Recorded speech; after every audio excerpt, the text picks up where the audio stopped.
Sports Radio 560 WQAM Miami Fort Lauderdale presents The Neil Rogers Show. To talk to Neil, call 567-0560 toll-free for Dade and Broward or pound 560 on your cell phone. The opinions of Neil, his guests, callers, or anyone else on the show do not necessarily reflect those of WQAM, Beasley Reed Acquisitions, or the Beasley Broadcast Group. Now, Neil Rogers on Sports Radio 560 QAM. It stinks in Miami town. All right. At 560 WQAM.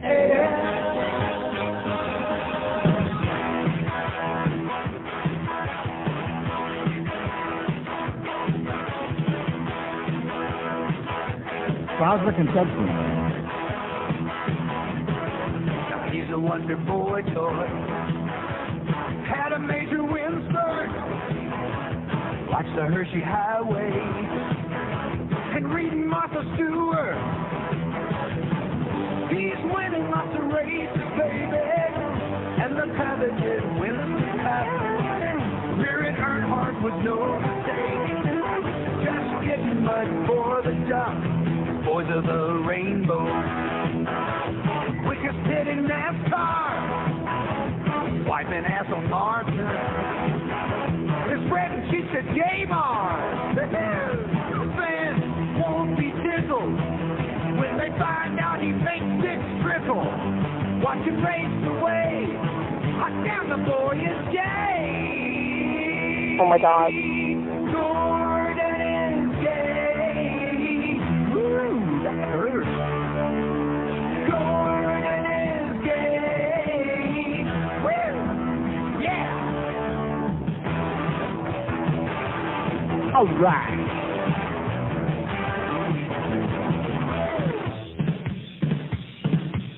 Speeding on the racetrack, laps he can maneuver, has the biggest fan club, and he sucks just like a Hoover.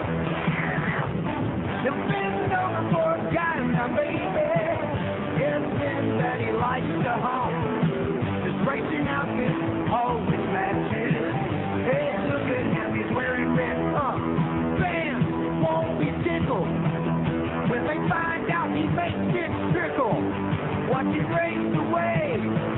Down the boy is Jay. Gordon is Jay. Woo! Gordon is Jay. Oh, he's there.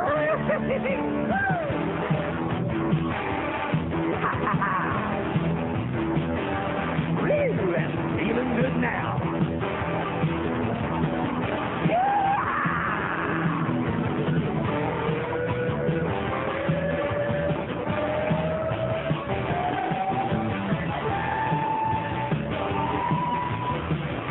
They must be talking about Gail Gordon, right?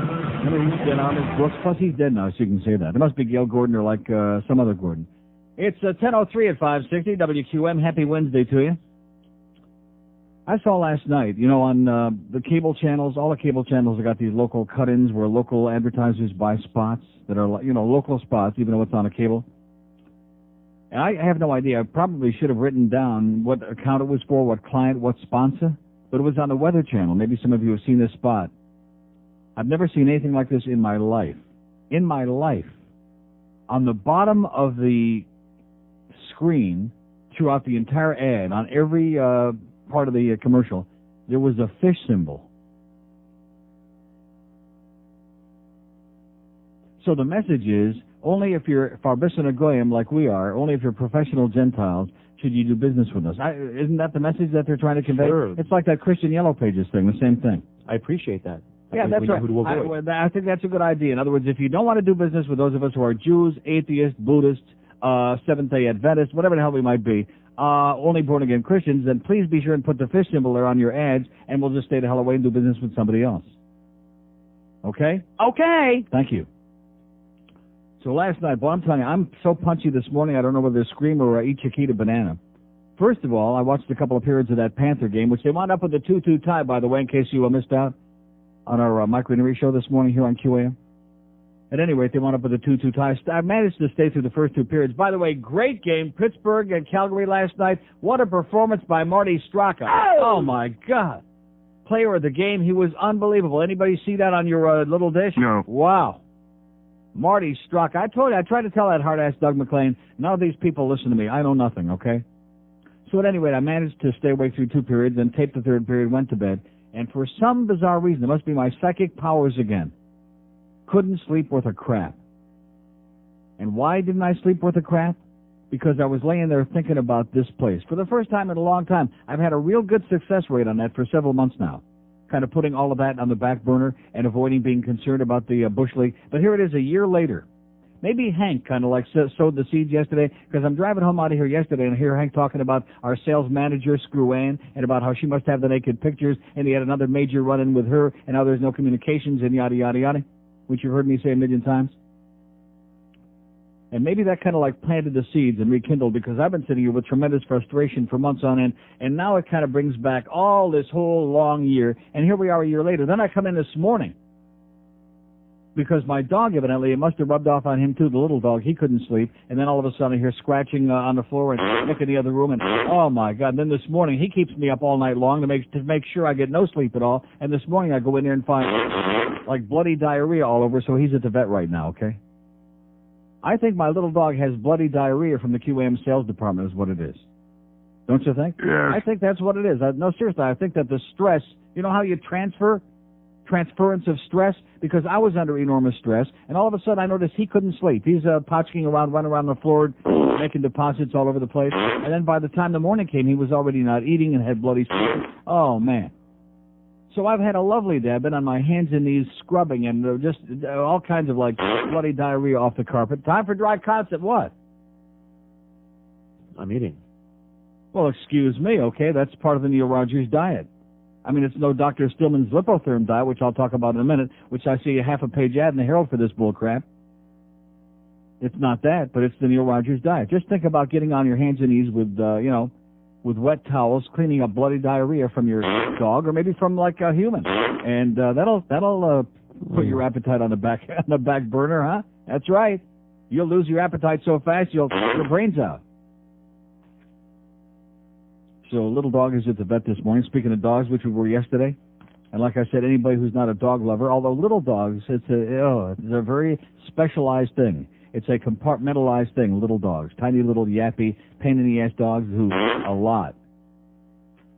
But at any rate, during this, the first year, which ended December 30th, I think I did about 3 shows that I can recall. 3 shows where I just sat down here and I just went nuts. I just did a tirade on this place. 3 that I can recall very vividly. And I don't know, maybe I'll do another one today. Maybe I'm in the mood for it. I don't have a lot of energy because I had no goddamn sleep at all. Mostly because of my little dog all over the place, but also partly because I couldn't sleep, tossing and turning, thinking about this place and the unprofessionalism and how they don't care. See, the first clue should have been the very first couple of days that we were on air here last year. And we go to the recorded commercials into the first spot break, and we hear a spot where the guy is saying, "Hey, guess what? How come I don't some lobster thermidor?" And it was like all muffled and muddy, and you couldn't understand a goddamn word on the spot. And I looked at George, and he looked at me, and we're saying, like, is somebody really paying for that spot? Is that, like, supposed to be a real commercial? Yeah. Do we care about it? No. No. And then it took us, like, about a month of screaming and yelling and carrying on about that till they finally decided that one of the cart machines, which is older than Methuselah, maybe we shouldn't be playing carts in that because people are paying for their commercials. And then we kind of, after they got that kind of cleared up, and remember that audio vault that Gregory came down here and breathlessly announced to you that day that the audio vault was in? Did we ever get that on QAM, the audio vault? No. To have that computerized so that everything is clear and crisp and you can actually understand what's being said? Did we get that? No. But at any rate, so we kind of moved from that along to the Lenny Martez, Robert Grieper, who's the other one that did the lobster thermidor spot? Ralph. We moved along to the 10-year-old board ops doing the spots. Experience what winning is all about. Like that, right? People who can't speak, people who are unintelligible, people who are probably very nice guys, but you can't understand the word they're saying doing commercials. And it just amazes me that, these are people who, they really don't care. And I don't know about you, but when you work with people and you know that they don't give a crap, it's very, it's debilitating. It's very frustrating, and it's a real downer when you know that most of the people who work around you don't care about these things. They don't give a crap. I mean, not even a tiny little, no, not a crap. And then so I come in this morning and find out from Georgia, and we only, by the way, Greg Reed, you are the world's #1 communicator, baby. Oh, baby. I want to tell you, this man, like Hank said yesterday, we're in the communications business, but there is none here. You'll never find any. So we find out by accident only because we had this one account where the copy yesterday was just unacceptable. And so George goes to Gary Sarner, the all-time bozo, by the way, who just got a promotion. He's our new, what is he, national? That's right. The bigger bozo you are here, the higher up the food chain you go. That's right. The more naked pictures you got in a drawer somewhere, the higher up you go on the food chain. It's always the same three people. It's the water Nazi, and it's the screw in, and it's Gary Sarner. They got all the naked pictures. And we find out that there's been a reorganization in our sales department. Did anybody bother telling us about this? No. Did we know any of these new salespeople? Do they know them? Do we know us? No. Nothing. Apparently, no one told anyone. No one told anyone. Like I said, Greg Reed gets our award of the month. Oh. The worst communicator in the history of radio. Buys a great meal of Roots. Chris, I appreciate that, but boy. Where do you find Hank Goldberg? Right where you got it. Hey, Sports Radio 560 QAM. Salespeople are iceholes. I have no problem with default, but default is somewhat intimidated, and it's like laws or Peter. Oh, wait a minute. Intimidated by what, Jeff? What do you have that I'm intimidated by? Well, I don't know. You kind of turn red when I come in the studio. Why would I turn red when you come in here? Just because I'm looking at a guy that's trying to worm his way onto this show. I'm not worming my way on. I don't want your what job. are you talking about? You know what? This goes back. Let's clear the air right now, Jeff Rimmer. Yeah, back at the Isle of Dreams former radio station, when you came on the air on Neil Rogers' show and trashed virtually everybody that worked at the station, I got the feeling that you were sending a message to Neil and trying to work your way around going through conventional systems about getting a job on the air, that you were saying that I was sandbagging your chances of getting on the radio. Absolutely. And that's what I kept hearing from people that knew you personally, and instead of saying it to me, you're running around saying, oh, well, this DeForest is the reason I'm not getting a job. No, that's not true. That's not true. But anyway, I want to move on. No. Whoa, you're just going to move on? Move on. You're saying I'm jealous of what you're doing? No, I'm not saying Well, what is that, Jeff? You come on our show and say that? No, what I am saying, though, is this. I just feel sometimes you kind of get a little uncomfortable. I'm intimidated by you. Who wouldn't be uncomfortable with a guy that's trying to stab you in the back? Yeah. Okay, 10:15 at 560 WQAM. One thing about Defoe, he's just a little bit paranoid. You know what I'm saying? Just a little bit psychotic and paranoid, like that confrontation we had in the hallway at IOD. Like a half an hour after I got off work one day about how I was accuses me of trying to get Rimmer in there and take his job. Anybody that's paranoid about Jeff Rimmer is really paranoid, you know? And now, of course, I noticed that they're like not mentioning our show anymore. And then, didn't I make it very clear the other day? I said, if you listen to the worst team, that's great. We don't want them to lose one listener because, we're all in this thing together. In fact, even our ratings bonuses are tied in together in part. We want to make sure every show on this station is great. But if you're not one of those people that listens to that show, Rick and Suds are in the morning on the Stupid Talk is what I said. And I said, I listen to them. Have I ever said I listened to our morning show in the year that I've been here? Have I ever said that I really listened very much to it? No. I've said just the opposite. Because the callers on there and the incessant, hey, you think they could stop the Denver running game and Darrell Davis? It's just not of any interest to me. It's ponderous, it's repetitive, it's boring, and Geldy gets on my nerves. But other than that, so, and obviously now there's another problem developing there, which is going to be his problem, not mine. Speaking of Rick and Suds, here's a fact that says, and I heard them coming into work this morning, Rick and Suds, and it sounded like they were having a pretty good show. Did you listen? Oh, you didn't listen. George hates Rick. But No, huh? I just forgot. I was listening to Kraftwerk or something. Oh. Well, you forgot that. Well, maybe that's why they were having a good show. And Rick only very briefly once mentioned, the S&P futures is up 12 points. Yeah. But very briefly, even it didn't bother me that much because he moved right on to where they're talking about some woman that stunk in the library up in Boca who smells real bad. My wife was telling me about her because she used to work in that library. You see, Rick and Suds hit the jackpot. Oh! They were getting 1 billion calls about that. Let us talk about somebody that smells real bad. They would have meetings. They would have staff meetings just about this woman. Yeah, I've known a few people like that in the library. They stunk. Yeah, so don't be playing that Rimmer stuff. Defoe will get all bent out of shape again. What's with Defoe? Maybe the fact that he puffed up and got so chubby is what's getting to him. Maybe his pressure is up there. Defoe's a good guy. Everybody likes Defoe, don't they? No. Yes, they do. But he takes it so goddamn hard. He takes it to heart. It's a radio show. What is he getting all defensive and psychotic about? Anyway, the fact is, since I work afternoons and nights, I never listen to Rick and Suds. I decided to give them a try since you're promoting them so much. It's not that I'm promoting them. It's just that here are a couple of guys who are just about on the verge of being victims of this disgusting, grotesque business, and I have an opportunity to give them a little bit of a promotion over there because I worked with them for about 85 years, and they're pretty good guys. And, you know, as an alternative, if you don't like our morning show, if you don't like Howard with his 20-minute commercial breaks and the lesbians, then here's another, you know, if you don't like Paul Castanova ripping off everybody else's material, here's another alternative in the morning, okay? I'm giving them a little promotion because I know the people they work for will never do it. And they talk about that every morning now, about the fact that Queer Channel, being a bunch of cheap bastards, will never promote them. In fact, the only reason they got people calling over there and people know that they're on in the morning is because I've been promoting it. Oh, sorry, Depot. It says they're entertaining, but you're right about Rick. He has no idea what he's talking about when he comments on the stock market. He sounds like a pompous moron, and it's boring. It makes me fall back to sleep. Sincerely, Sleeping Beauty. I rest my case. And again, I'm not, you know, on the one hand, just because I'm giving a little promotion doesn't make me think I can tell him what to do on its show, but I've never seen that element. I worked with them for 112 years. I never heard that element before. And like you said, he got a little bit of money, and all of a sudden he became an investor. And the market is zooming, by the way. The Dow's up 108, and the Nasdaq's up 46 points. That's all I'm going to say about that. I'm not going to keep repeating it, and the futures is up this, and fair value is that.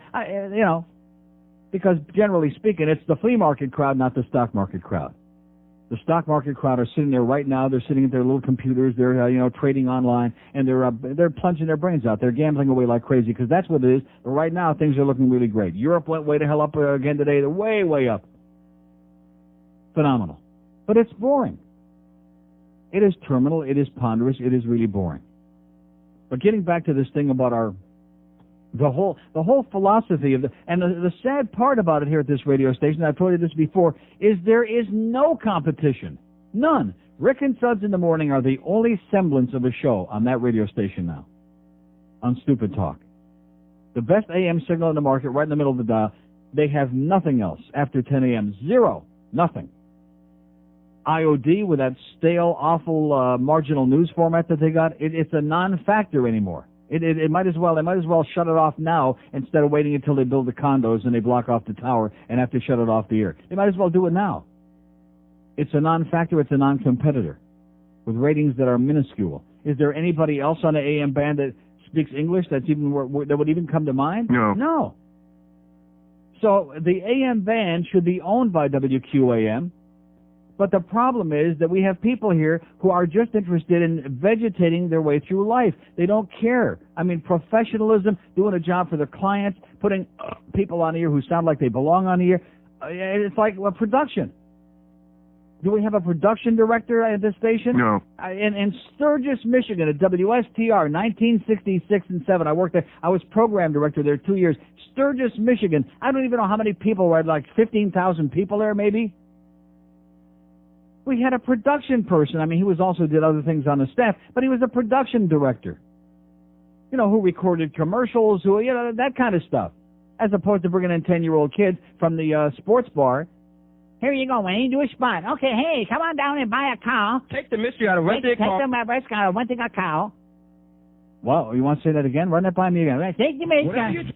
Man. And you ask yourself, don't these people listen? I mean, they must listen to the radio station because if I say something that pisses them off, they sure as hell, they don't miss a word. They don't miss a goddamn word.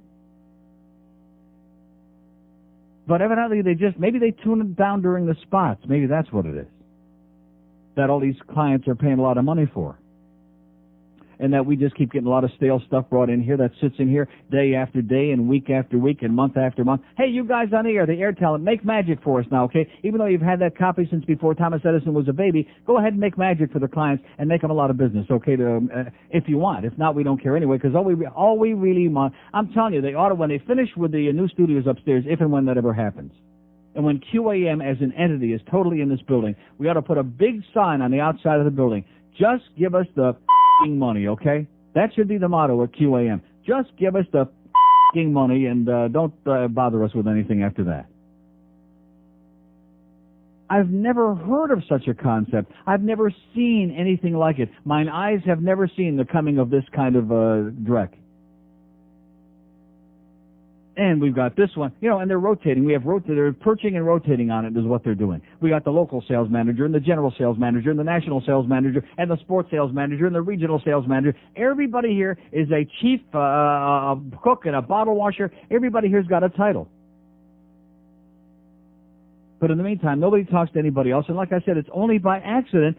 The best part of the deal is this account, which I won't mention which one it was, but this particular commercial that we had a problem with the last couple of days, which used to be Gary Sarner's account, I thought I just mentioned, who's just gotten promoted for his aptitude.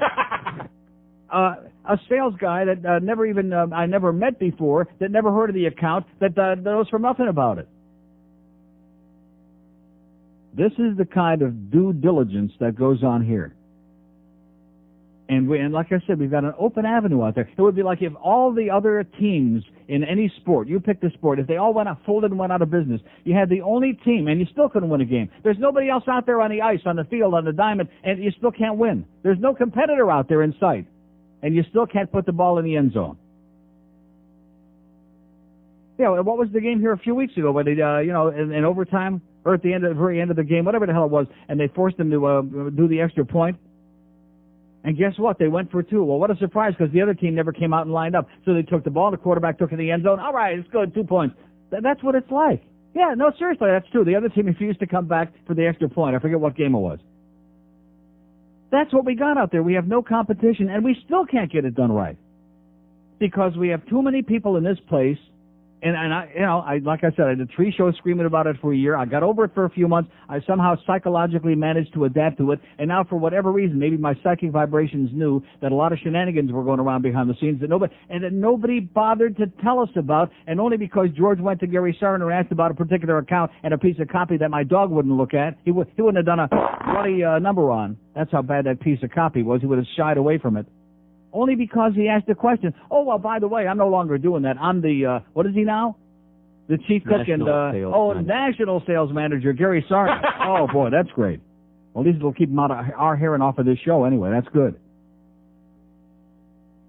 People with no conscience are running around in this building. People with no concept of how to speak to each other. And then our program director, and God only knows what function he serves. I talked to him on the phone this morning about this stuff. Well, I'm not even in the same building. Like we don't know that. He's over on Sheridan Street. Like he's pretending he's in Peoria and we're in Moscow or something, It's not like we're worlds apart, but what a great convenient excuse that is. What's the excuse going to be when we're all in the same building together here in a month or two or whatever it's going to be? Will there be a different excuse then? Yes. You bet your sweet ass there will be. There'll be a new and different and exciting excuse. In addition to which, guess what? The program director also didn't know that we have a whole realignment of, No, nobody knew. Other than the people themselves. In fact, maybe even the people themselves didn't know. Yeah, no, seriously. Maybe they didn't know. Maybe you were supposed to have like a psychic, maybe Schmo Griffin would come down from Power 96, and we'll sit around, we'll have around the table, we'll do so nobody will say anything. We'll just sit and, think real hard. Something will be real hard. And all of a sudden, like a little light bulb will light up over your head. That's the new sales manager over there. How about a memo? How about putting something on a piece of paper, on a piece of Charmin toilet paper, and putting it in a bottle and floating it down through the toilet, so we might be able to find it in the toilet down the hall or something, Greg? You see, this is the sad part, and didn't I tell you this also when we first came here? It's a club, it's a fraternity. So as long, like that dinner at Ruth's Chris, which he's got a very nice wife, and we had a nice meal, and I appreciate the dinner. It was at Ruth's Chris, so it was great. That doesn't change anything. I didn't here to become friends with a general manager or his wife or his family or anybody else. They're nice people. Came here to do business. Like they said in The Godfather, it's time to do business. Do they do business? No. No. I mean, there's a lot of money that runs through this place, but do they really do business? No. Monkey business. Talk to us. Tell us something. We're starving for some information. Like I'm driving to the hockey game last Friday at the Mac Arena. I turned the radio on in the car, and here's my voice coming back at me. Did anybody bother telling me we're playing the Best of Neil Friday morning before the hockey game? No. No. There is no communication in this joint. None. Zero. Zippity-doo-dah. You people are the worst communicators in the history of the human goddamn race. from the general manager and the program director and screw Ann, the local sales manager, whichever one she is this week. You can't complain about their communication because does it exist? No. It don't exist. And in the meantime, like, come on, run it into the end zone. There's nobody out there in the field, and you can't get it in. There's nobody. There's no other team out there, and we still can't take the ball over the goal line. Whew. Where's my meat? Where have all the communists gone? Just a short decade ago, they were everywhere. And now they're as rare as a Playboy in Richard Simmons' bedroom. Unless you pick up tickets for this weekend's Disney Presents Commies on Ice. Former dictator-loving, red-tape-spreading commie bastards are now on the ice and twirling their pinko little hearts out for you and your family. Watch the Stalin Six juggle their sickles and hammers as they twist and turn in elegant formations resembling battle tactics they never got to use. Gaze in amazement as Vladimir Jakov performs the nearly impossible Bolshevik 1440-degree revolution. It's Disney Presents Commies on Ice. Employment for pinkos and entertainment for you. This weekend only. 1032 at 560 WQAM. This definitely is the most neurotic place I've ever worked. I mean, this is a neurotic business by its very nature. I've always told you that. But this is a truly neurotic place. Just in the 1 year that we've been here, we've had more people either leave here, not necessarily voluntarily, or be put in limbo because of drinking problems, sexual harassment problems, what would you call stalking problems, stalking, et cetera. In just one short year, what has it been? 622 people fit into those categories? Yeah. It's unbelievable. There's like a neurosis going on here. They have neurosis of the liver. Speaking of neurosis, by the way, Turnpike shooter shot by police. You know about the guy that was hit in the head on the Turnpike between Sunrise and Oakland? And I'm reading this article in the Herald this morning. I find one thing really bizarre.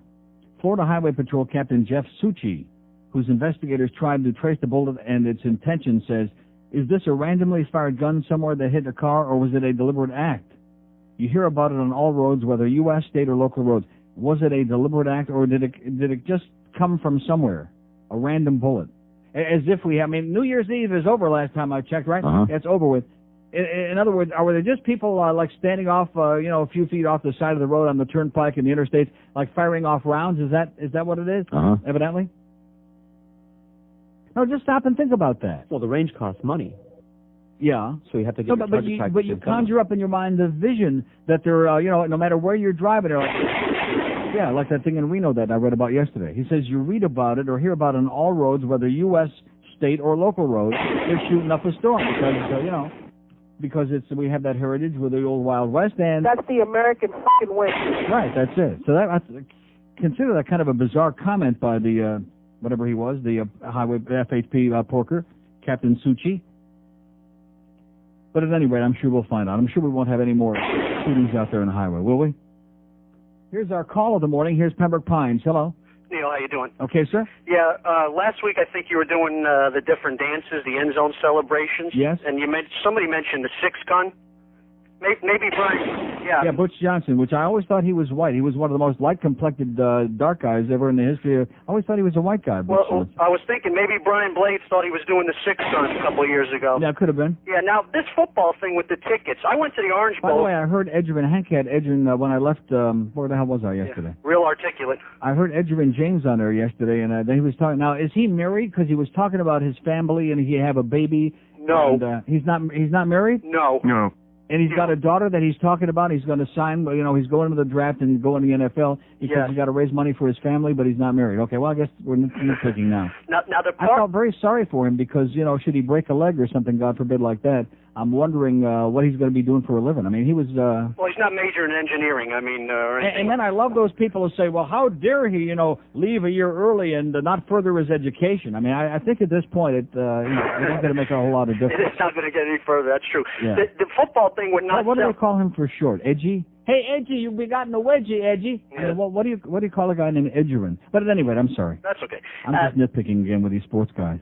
The football, two last things. The football thing, we're not selling out. Now, the parking for $20, that's what upsets me the most. I went to the Orange Bowl game and I go to the Hurricane games, and I park down the street there for free on the sidewalk, you know, and it's just too high for parking, $20, when you consider that an end zone seat for a regular season game is $24. To be almost the same as a ticket for the game, that's absurd. Yeah. And the last thing, I don't know if you mentioned Well, what do you mean it's too high? They had like 80 trillion people at all those. I heard Hank yesterday quoting how the numbers of people that attended those sporting events all in the same weekend here was a staggering number, plus 31,000 people showed up at Gulfstream because the admission was free, and they wanted to see Huey Lewis and the News and eat vanilla ice cream. Well, I'll tell you what, I park it. I'll let everybody else know. I park at Calder on the day of the 1 o'clock games for $2 and walk over to the stadium. I just refuse. But I don't understand. In other words, if it's that expensive and if it's going to be on television, which it turned out that it was, what's the big deal? Why would you go?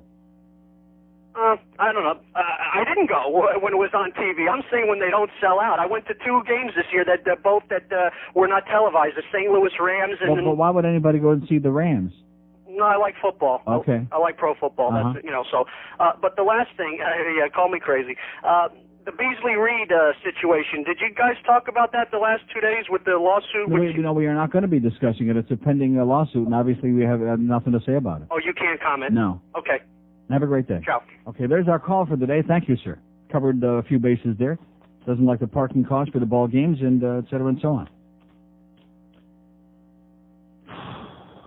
I know it gets really ponderous hearing me come on here and bellyache and bitch and scream about the same old stuff. But you know something? I really thought, I was so naive, I thought something was going to change in this place. And every time I would say that, George would do what he's doing right now, sit back in the chair and laugh, very quietly, laugh and giggle and chuckle. Because he knew that this was a bubblegum stand. There have always been, salespeople in general are a flaky bunch, like radio engineers are really peculiar, and radio talk hosts are all a bunch of weirdos. But the fact is, I have never been in the midst of a conglomeration of people who have such a cavalier, such a bizarre attitude about going through life, and we just make an effort, we don't care. No matter what you say, no matter what you do, we don't care. If the spots sound muddy, if the equipment is from before the goddamn Stone Age, no matter what it is, we don't care. I can't mentally adjust myself to adapt to that. I've tried, and it still annoys the hell out of me, especially when people are paying a lot of money to advertise on this show and the other shows on this radio station, and we haven't heard stuff that is an embarrassment, that is humiliating and degrading and just unbelievably garbage. But it's new frequent. There you go. And then I can't tell it. I've tried 8 or 9 times to adjust to this thing, and I just can't bring myself to do it. 99 times I've sat down and said to myself, you've got to stop this, okay? Because your blood pressure is going to go up 8 or 9 points, and, oh, well. 5670560, pound 560 on the mobile one line. I think we've hit on it, the lady who smells. Now, the fact that you said that, Crystal, what are the odds in that? All I mentioned in his passing is I heard them talking about this woman in the Boca Library who smells real bad, and what are we going to do about her? And they had 4,000 calls on it, and then you tell me your wife knows her. Not knows her. Knows who she works is. at the library. They know she goes in there. She goes, but you don't live in Boca. No, but she used to work at that library. Yeah. So they would have meetings about this woman. Some homeless woman goes in, reeking, smells the entire place up within seconds of walking in the door, drives everyone else out. The staff, of course, can't leave. This must be one of the most famous women in town. And she is very famous, and they can't do anything about it because it's a public library. Yeah.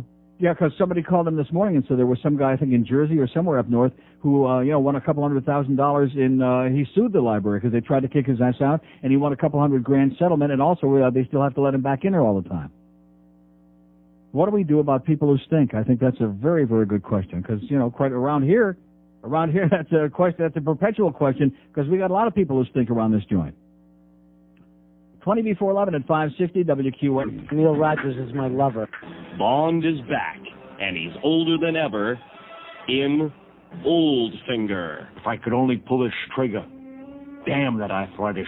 007 has added numbers 529123 for Social Security benefits and has traded in his outdated gadgets for his brand new high-technology ones. This bedpan acts as a bulletproof shield. It can take all kinds of crap. Not much has changed over the years. Why, Miss Moneypenny, you're still voluptuous as ever. James, but Miss Money Dollar now. The cost of living, you know. Recent Playboy centerfold Katerina Witt stars as the Russian spy. Now that's what I call pussy galore. Sean Connery, still sharp as a tack. That's Bond. Or just call me Bond. Oldfinger, playing in senior citizen centers right after Matlock. 1044 at 560 WQAM. So I guess I'm the only one that's ever seen that spot with the fish on it. Nobody cares about that? Okay, let me cheer that up. Just amazing, the indifference, the apathy, the general... Maybe it's just me and this audience. Maybe we're just a bunch of slackers. Could that possibly be it? Yes. Anyway, I did bring in my book, Diabetes Solution by Dr. Richard K. Bernstein. I know this is boring to most of you people, especially those of you who are not fat. The 10 of you out there who are not fat. And a little bit later on, I'm going to read you just very briefly, just a few paragraphs, not long and ponderous and terminal, but like that jackass that called me yesterday, well, where do you come up with this stuff about, the low-fat thing being from people who are the experts, like Dr. Bernstein, who's one of the top experts on diabetes and on diet in the world? But nevertheless. Oh, and by the way, what did I do with that thing? Did I throw that out? Where the hell is that? The article about the Turnpike thing, it's continued in the Herald on page 9A, and underneath it there is a half-page ad, an open letter to anyone who wants to lose up to 30 pounds in 30 days the easy way from Dr. Stillman. Not Dr. Irwin Maxwell Stillman, who's been dead for about 20 years, who had the famous water diet, the Stillman diet, but Dr. L. Stillman, whoever the hell he is, at a place called the Metabolic Council for Obesity Fulfillment Center in Tempe, Arizona. Half-a-page ad, including testimonials from Phil in North Miami Beach and Linda P. in Miami and yada, yada, yada. I'm surprised Linda Energy ain't in here. Although it says no dangerous drugs like fen-phen, no calorie counting, no nothing. All you do is pop some of these great pills that he sends you and send him a lot of money, and there you go. And you're going to lose 30 pounds in 30 days, and it's right there in the Herald. Anybody believe that? No. No. Jesus. God. Here's a mobile in West Palm Beach. Hello. Neil. Yes, sir. Happy New Year. Same to you, sir. Good. I heard about your little doggy today. Sorry to hear that. Yeah. Well, he's at the vet now. He's this is not the first time. Well, He's, got a little problem. I thought about you over the Christmas holidays. I bought my kids a golden. Yeah. And I heard nothing wonderful from you and from other people. And cute little puppy. Did you get yours when you were the puppy? Yes. How'd your housebreaker? Him? Him. How did I housebreak Yeah, him? I mean, with baby suppositories. Okay, you're laughing. I'm giving you the honest answer. Everybody laughs at me when I tell them it's the fastest way to housebreak a puppy. Really? If you take infants I mean, I didn't just make this up. I'm not some kind of a pervert. I read about it in the doggy book, okay? You take baby suppositories, and when, after you feed them, about a half hour later, you put them in there, you take them outside, and magically, hey, wow, all of a sudden they look, and then after a short time, they realize when they go out, that's the time to, and that's the way to do it. It worked like a charm. Well, thank God she has no problem with that. I just didn't know how long of a process this thing is here. Well, after they get to be 5 or 6 years old and they're still in the house, I think you might as well forget about it. Just get rid of the carpeting. Well, I heard they're wonderful dogs. I just I've been hearing Golden Retrievers are the best dogs in the world, sir, and I happen to have the best one that's ever been born. Well, I hope mine's just as good, and I agree with those little dogs. I had a little dog. They're yappy. They're yappy and nervous and high-strung. Don't get me wrong, I love my little dog, but if he doesn't make it, well, life goes on. Plus, he's getting kind of old anyway, like me. Have a great day, pal. You too. Take Good care. luck with your golden. There you go. Golden Retriever, the greatest dog in the world, man. Oh! I don't care what anybody says. I mean, it's like the thing with vanilla ice cream. Some people, whatever you like. But, boy, they are just unbelievable dogs. They're like human. They're so close to human that it's almost terrifying. They're like, you have a golden retriever that you've had for a long time. You raised like from a little puppy like mine. And that's a friend. That's like a real honest-to-God friend, like a better friend than many people. By the way, speaking of friends, I got 2 friends in the hospital. Many of you know them. Fat Rich is in the hospital, busted his knee up at Pompano Park a week ago Monday, and it blew up like a goddamn balloon, and he came out, and then he went back in, and he's coming along okay. I spoke to him yesterday, other than the fact his leg turned purple, but other than that, he'll be okay. Now, it's coming along. And my good close friend, my attorney, Norm Kent, who I give a lot of razzing to on the air, but has done wonders for me over the years, and sometimes not, and sometimes yes. But at any rate, was in the hospital for a little operation, little procedure last week. How do I delicately say this, okay? That they removed a tumor from Norm about the size of Vermont? No, the size of a bowling ball, really. But he's doing okay, and everything looks good. They took out 2/3 of his stomach. I told him this is a better diet than this Dr. Stillman. Take out a 15-pound tumor, man. But he's coming along. He's going to be fine. I just mentioned that because I know Norm's got a lot of friends out there and a lot of attorneys who are just waiting in the wings looking to take away his business.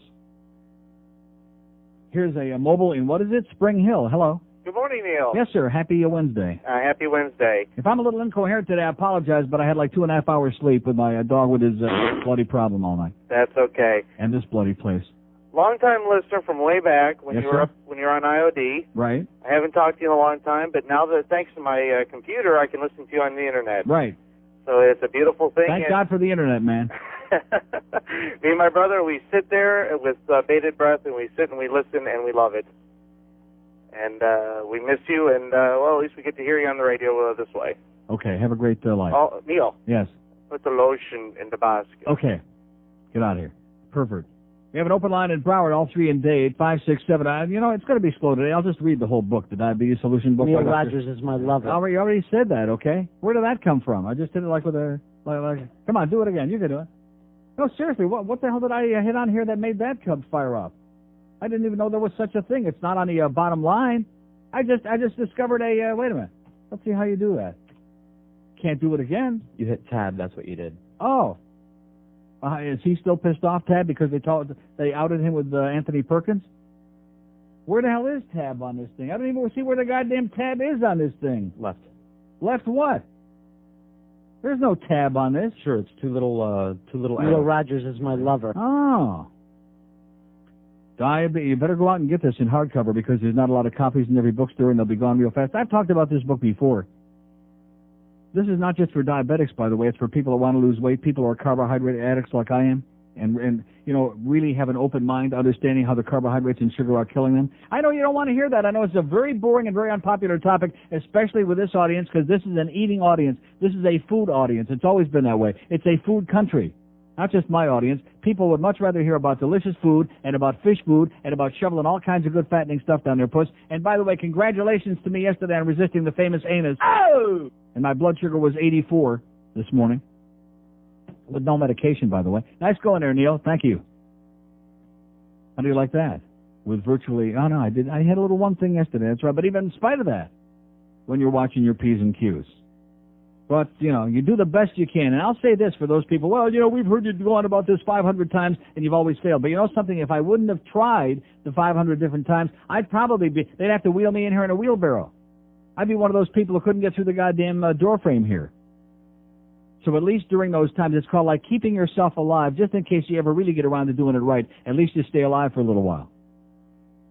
Here's a mobile in Miami. Hello? Neil. Yes, sir. How you doing? Okay. Good. Great show. I love your show. Hey, just a piece of information for that gentleman that called. Wanted to know how to train his retriever. Yeah. Just cage train him. You know, you put him in those cages. Yeah. I did that too, yeah. That's the best way. Mm-hmm. Did you take your dog, your little dog to Dr. E? I'm not going to say where I took my little dog. Well, no, I know you take him there. Yeah. That's okay. I'm not happy. I'm not the least bit happy with that place, but I don't know where else to go, and it's close by, not too far from where I live, and I'm not at all happy with my last experience with them, and they know it because she gave me kind of a sour look this morning, and I gave her kind of a sour look, and I said, "Here's the damn dog, and do something and cut the crap," you know. No, I'm serious. I'm not happy. I'm finding a good veterinarian is like finding a good doctor. It's not easy. Yeah, I don't. My dogs are never sick, so I'm okay. Well, how old are they? My retriever, he's about 7 or 6, and I have a puppy retriever that is. Well, I mean, okay, he's like puppy, 2, and then I have a Yorkie also. Sooner or later, just like people, all dogs have problems. They have problems, and they get other problems. Sooner or later, you'll need a good vet. Sir? What happened to him? He just vanished. Oh, God.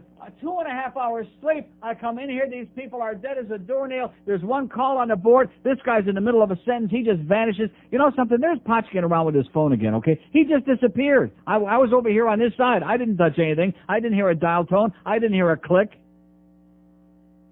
What is going on here these last couple of days again? Are we back on that same bullcrap we were on before? Yeah. I think that's what's going on here.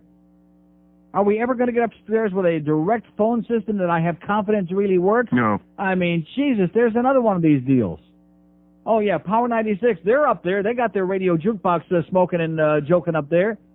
And then after that, it's going to be the rest of the building from over on Sheridan Street. And then if they ever get around to that, then we're last. We, suck hind, whatever the hell goes after that.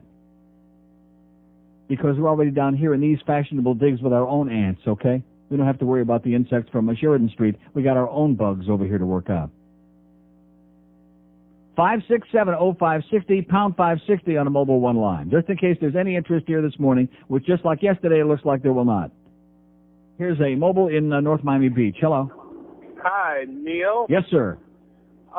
Two things. I wanted to see one, that Indian promotion where they give the $6,000-odd to the dolphin runner that makes 150 yards. Sir, I haven't got any idea what that's all about. I don't want to talk about the Dolphins. I don't want to talk about the Indians. What's your next subject, sir? What's the next point? The next subject is, I hadn't heard you talk about the $2 million suit that Beasley Reed has against... You haven't. Let me say it again. Like I told the other guy, you haven't heard me talk about it because it's pending litigation, which we'll discuss and have a nice day. Maybe the Indians got the $2 million, and he's running a real fast and jumping high like Brian Blades.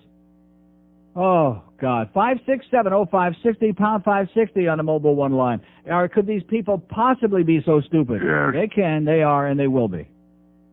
Here's a lady mobile in Boca. Hello. Hello? Yes, ma'am. Hi. I was listening yesterday to the guy that called about the diabetes. I'm just wondering, I'm diabetic type 1. Mm-hmm. Could you send me a box of Godivas? I really need it for my sugar level. Mm-hmm. What does that mean? Yeah, well, where is this moron from, Dade? The one that called yesterday? Yeah. What difference does it make where he's from? He's from Hungary. He's here. He's wonderful.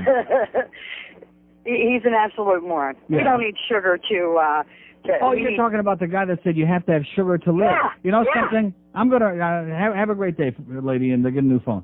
I'm going to read one thing here from Dr. Bernstein's book for you to chew on. Just think about this, even though you're not going to believe it because you've been brainwashed and you want to eat your snack wells. He says, as stunning as it sounds and unbelievable given the popular media's recent love affair with high complex carbohydrate, low-fat diet, you can quite easily survive on a diet in which you would eat no carbohydrate. Furthermore, by sticking to a diet that contains no carbohydrate but high levels of fat and protein, you can reduce your cardiac risk profile, cholesterol, blood lipids, etc., though you deprive yourself of all the fun foods we crave the most. Fun foods in quotes.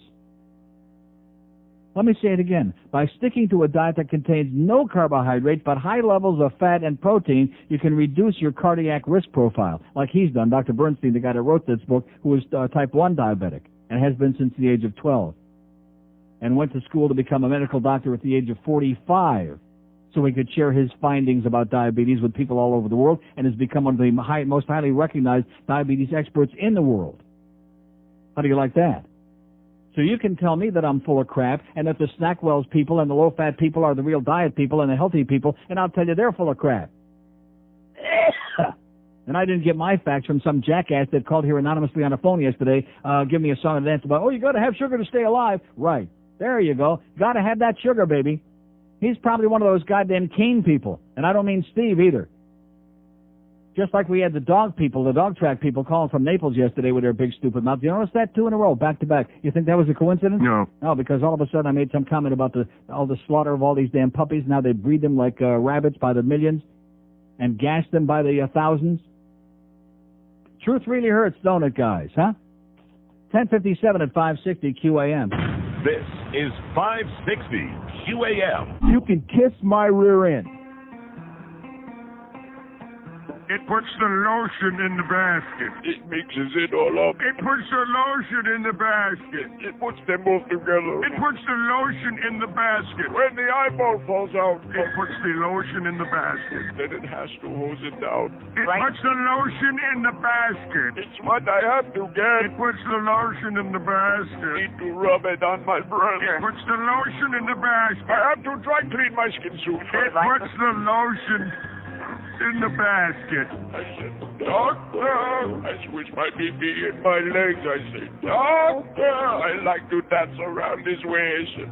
Mommy. How's the lambs quiet today? I said, Mommy, I want to look more like a woman. My name is Buffalo Bill. It puts the lotion in the basket. It makes it warm my skin. It puts the lotion in the basket. I hold my pee-pee in. It puts the lotion in the basket. How much does it cost? It puts the lotion in the basket. I've got my skin suit nipple necklace.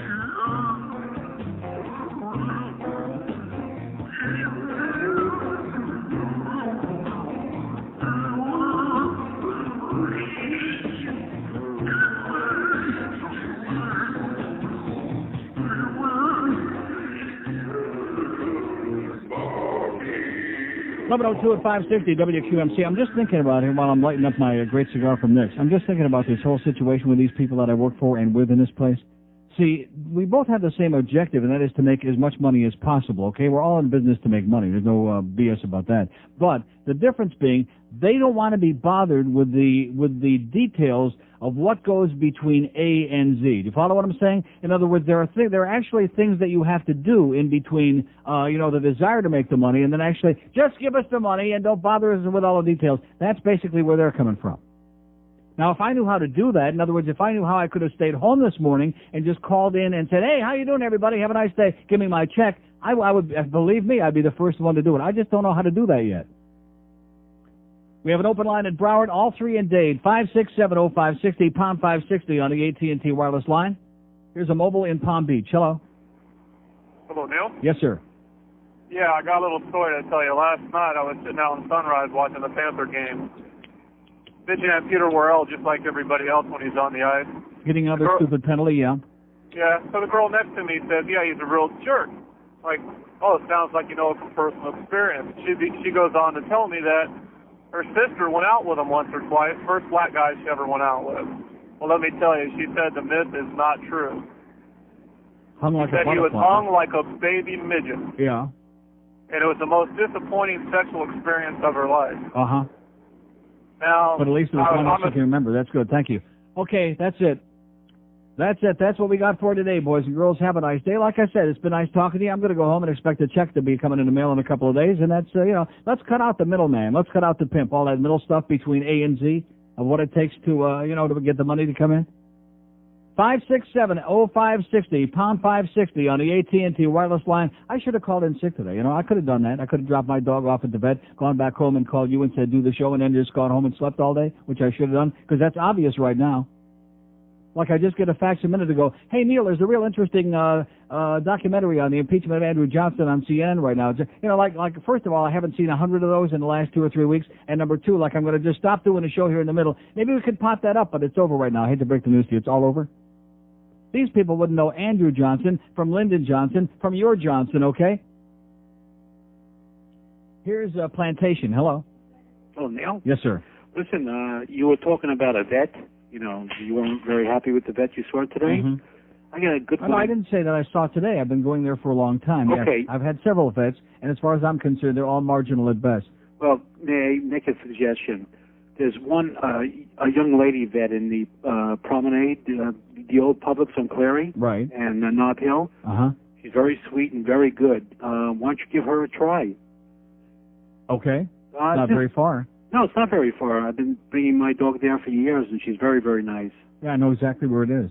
Okay, I just thought I'd tell you. Okay, thanks. Bye. Yeah, like I said, finding a good veterinarian for a pet is like finding a good doctor. You got to shop around, and maybe if you're lucky, you'll find one before your pets are dead. But it ain't easy, especially down here. 5670560, pound 560 on the AT&T wireless line. Any interest out there? Going to get any calls here today, you think? No. Okay. I'm just going to sit here and make sound effects, like that. You want to do a little bit of that? Boing, yeah. boing, boom, chuck, chuck, chuck. Well, don't stop now. Boing, yeah. boing, boom, chuck, like boing, yeah. boom, I kind of do it the QAM way. Uh-huh. boom, chuck, chuck, chuck, boing, boing, boom, chuck. Just keep it going until the next break. We'll do it the same way they want to do it. We won't put the effort in between. We'll just take the paycheck. I mean, there's nothing in my contract that says I got to do a talk show, and I'm so sour and disgusted. Kill that, please. It's even annoying me. It sounds like Geldy all over again.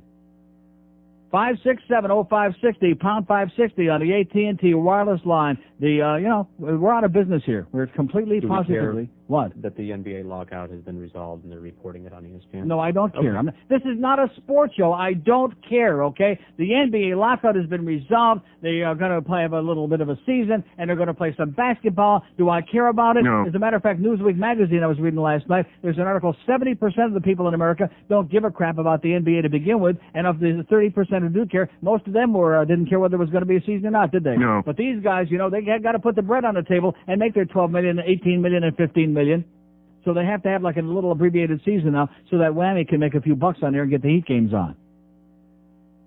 You notice how they caved in. They talked a good game, but boy, when push came to shove right there at the end, they buckled and knuckled under because they know goddamn well they're taking those 2 million and 5 million and 15 million or whatever they're getting paid each one of these big freaks. It's a hell of a lot better than flipping burgers at Burger King. No, I don't care. In fact, that's the New Year's resolution, which I'm a few days late, the 6th. But other than my usual little bit of hockey talk, I don't want to hear anything about sports in this year, whether it's good, bad, or indifferent. We got 20 hours of nonstop sports neurosis on this station, and quite frankly, I'm burnt out on it. I'm just burnt out on it because the level of the dialogue is just so ponderous. It's so juvenile. It's so embarrassing. And the adulation of illiterate jackasses. I'm not saying you got to be a rocket scientist. I'm not going to say you got to be a Julian Bond. You got to be the most a Mario Cuomo. Everybody is cut out for that. But at least be able to speak, to be able to sign your name, okay, if you got like a real name. I can't get excited about people who are so inarticulate as to embarrass and humiliate me, and supposedly people who had like a university education, and we're supposed to believe that? I'm sorry. I can't get excited about those kinds of pipples. Can't do it. Here's a mobile in Fort Lauderdale. Hello. Hello. Yes, sir. Bill, I want to tell you, your show is offensive, man. Yeah. Why don't you, I don't know. Yeah, okay, thank you. Yeah, he's in Fort Lauderdale like I'm on Uranus. Okay, thanks, Julio. Thanks for your great contribution to what you've done to South Florida, too, by the way, you and your people. Here's a mobile in Homestead. Hello. Hey, Neil, what's up? How you doing, sir? Hey, listen, man, I'm so glad that NBA lockout is going to finally end. No season. No more raising the roof, as they call it. But now can we find a way to get rid of the dirty bird or what? Here's a mobile in Pembroke Pines. Hello. Neil. Yes, sir. What's up with all these Julio's calling? This is Tim from the mob. Okay, we have one line left on the board. That's in the Broward. 5670560. This guy's got the F word. We got the 2 or 3 little Julios on there grabbing each other's members if they can find it, which evidently they got good eyesight. That's all we got left here, boys and girls. As in O-O-B. Out of business.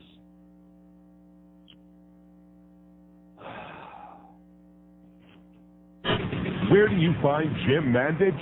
Right where you got it. All right. Sports Radio 560 QAM. I think it's hard to think, see? On Capitol Hill and far away, Smell-a-Chubbies come to play. Where have all the Smell-a-Chubbies gone? Hey, boys and girls, it's time to play hide-and-seek with the Smell-a-Chubbies. Who's that hiding under the desk? It's me, Ho! Who's that hiding in Ho's bush?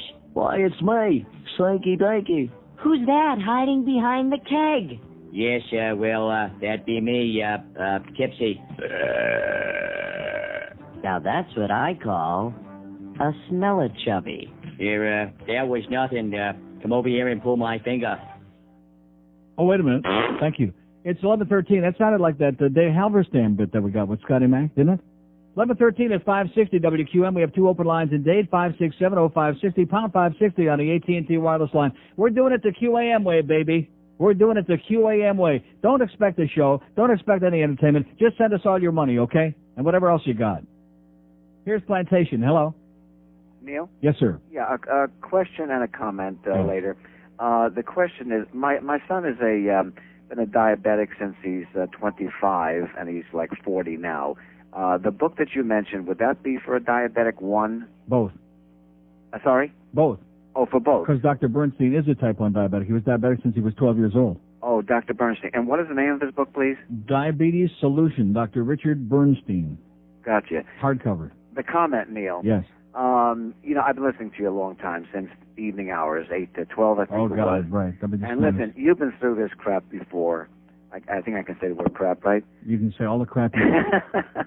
you've been through it before, and you've put up the greatest numbers, and I've been enjoying your show for these many years. But you know something? I was thinking about that when I drove home. It's funny you mentioned this. I drove home yesterday. Yeah. And I was thinking about the fact that as long as I've been here 100 years, and it's always been the same. It's never, these people, they're terrified, they don't want to talk to me. I can bring up 600 different things. Like yesterday, I had a dozen different things going here, any one of which should have generated like a ton of response. They got nothing to say. They're just all terrified, or the cat's got their tongue. It's always, what they want to hear is hear me screaming and yelling and bitching about the fact that nobody wants to speak. I never heard of such a thing. This is what my whole life in Miami has degenerated into, is being on the air screaming about the fact nobody's got anything to say. Yeah, I know what you mean because I heard yesterday's show.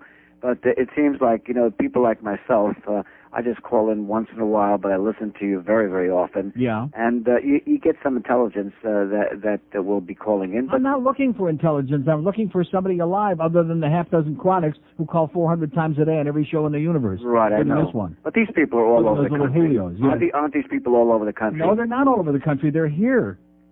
Well, I know I wish they were. Let's disperse them. Let's send them all over the country. Let's send them to Fargo, North Dakota. Let's send them to Minot. But I mean, your talk shows, like Let's in send them to California, Shelby, Montana. Yeah, in California, Chicago, you get these kooks calling in. I don't mind kooks. I'm talking about lethargy. I'm talking about apathy. I'm talking about people who have nothing to say, which is this town. This is a boring place with boring people.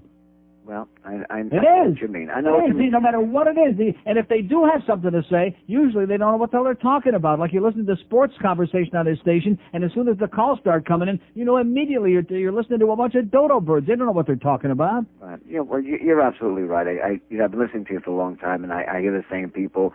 20 years ago, right, exactly. 15 years ago. Since the first day I came here, March 1st, 1976, 22 and almost 23 years ago, there are voices I hear on talk shows, including this radio station, that I heard 23 years ago. Yeah, it just who the hell wants to hear those people? That's why, Neil, so many people call up and tell you, thank God that you're here and you're on the radio because Who says that? Why the hell do they ever say that? Oh, come on. God, Neil God. People. No, I say that. Neil God says that. But people do say that. They thank God for Neil Rogers because he just keeps this place sane. And if not for you, I don't know where the hell we'd be. Okay, pal. Good luck. Thanks a lot. Okay, I'll see you in the funny farm. Bye-bye. Okay. We have an open line in Broward 2 in Dade County. Any interest out there today? I'm in a coma. I'll be the first one to admit it. I'm incoherent. About 2.5 hours of sleep, tops, I would say, and about a half an hour on the floor cleaning up bloody dog. Okay? That's been since I spoke to you last, that's been my excitement. And quite frankly, for this town, that's not all that bad when you come right down to it. That's pretty exciting. It's better than going to the sawgrass. Now, we spent the day, we went out to the sawgrass. Oh, and speaking of going to the sawgrass, yesterday, and even though I had all the other stuff going on, I forgot the highlight from Monday for my trip home. Remember Monday how it was raining and pouring and freezing and really nasty?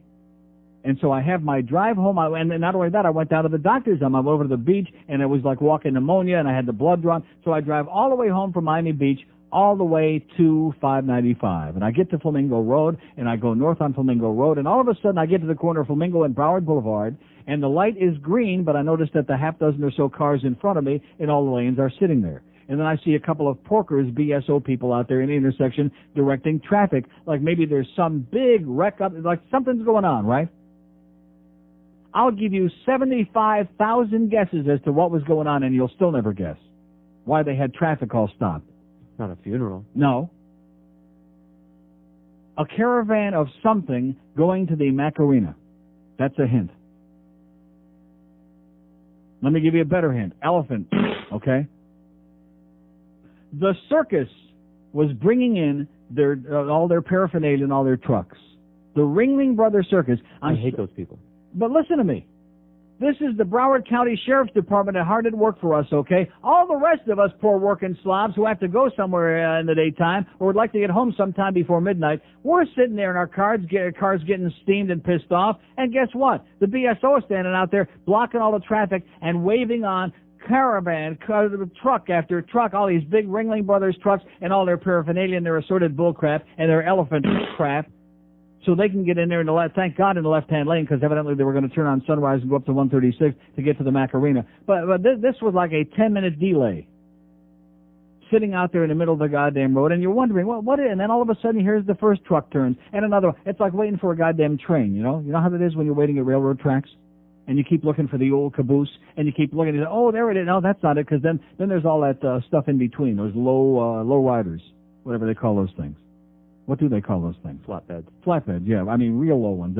Oh, there it is. It's just a decoy. There's nothing on them, but they just stuck them in there to give you a false sense of security, so you'd think that the train was done. And guess what? Another 5-10 minutes. Well, that's what this was like. And I'm looking around at the people in the other cars, and it wasn't just me. They were like foaming at the mouth, like rabid. Like, what the is going on here, you know? And there's like a whole bunch of BSO cars and porkers, and they're standing in the road, and they're driving all around, and they're escorting the Ringling Brothers effing circus to the Macarena and blocking off all the rest of our lives. See, I hate to break the news to you. I don't give a crap about the Ringling Brothers effing circus. I'm not going to go to see it. I don't care about it. It's a bunch of elephants is what it is. And especially, you know, you people with the law enforcement in this town, you really got your priorities all straightened out. For those of us who are out there on the highways and byways, all of us taxpayers who actually live here every day, the best you can do for us is a bunch of goddamn speed traps. But for these invaders, these carpetbaggers that come in here to siphon out the money from town, oh, hey, let's stop all the traffic on the road for about 10 or 15 minutes and let you sit there steaming and getting pissed off and fired up and, you know, wasting a lot of gas, idling your life away. Thank you very much, BSO. Great job, BS. Oh! Here's a mobile in Fort Myers. Hello. Hey, how you doing? Okay, sir. I'm dating a girl that's got a friend that's diabetic, and it seems like every time we run into this girl, she's got a drink in her hand and takes it to the limit. Now, isn't that bad for your sugar when you're diabetic? Yeah, of course. Of course. No booze. And I always constantly am on her, telling her, you know, you're always on her, yeah. Oh, yeah. Oh, that sounds good.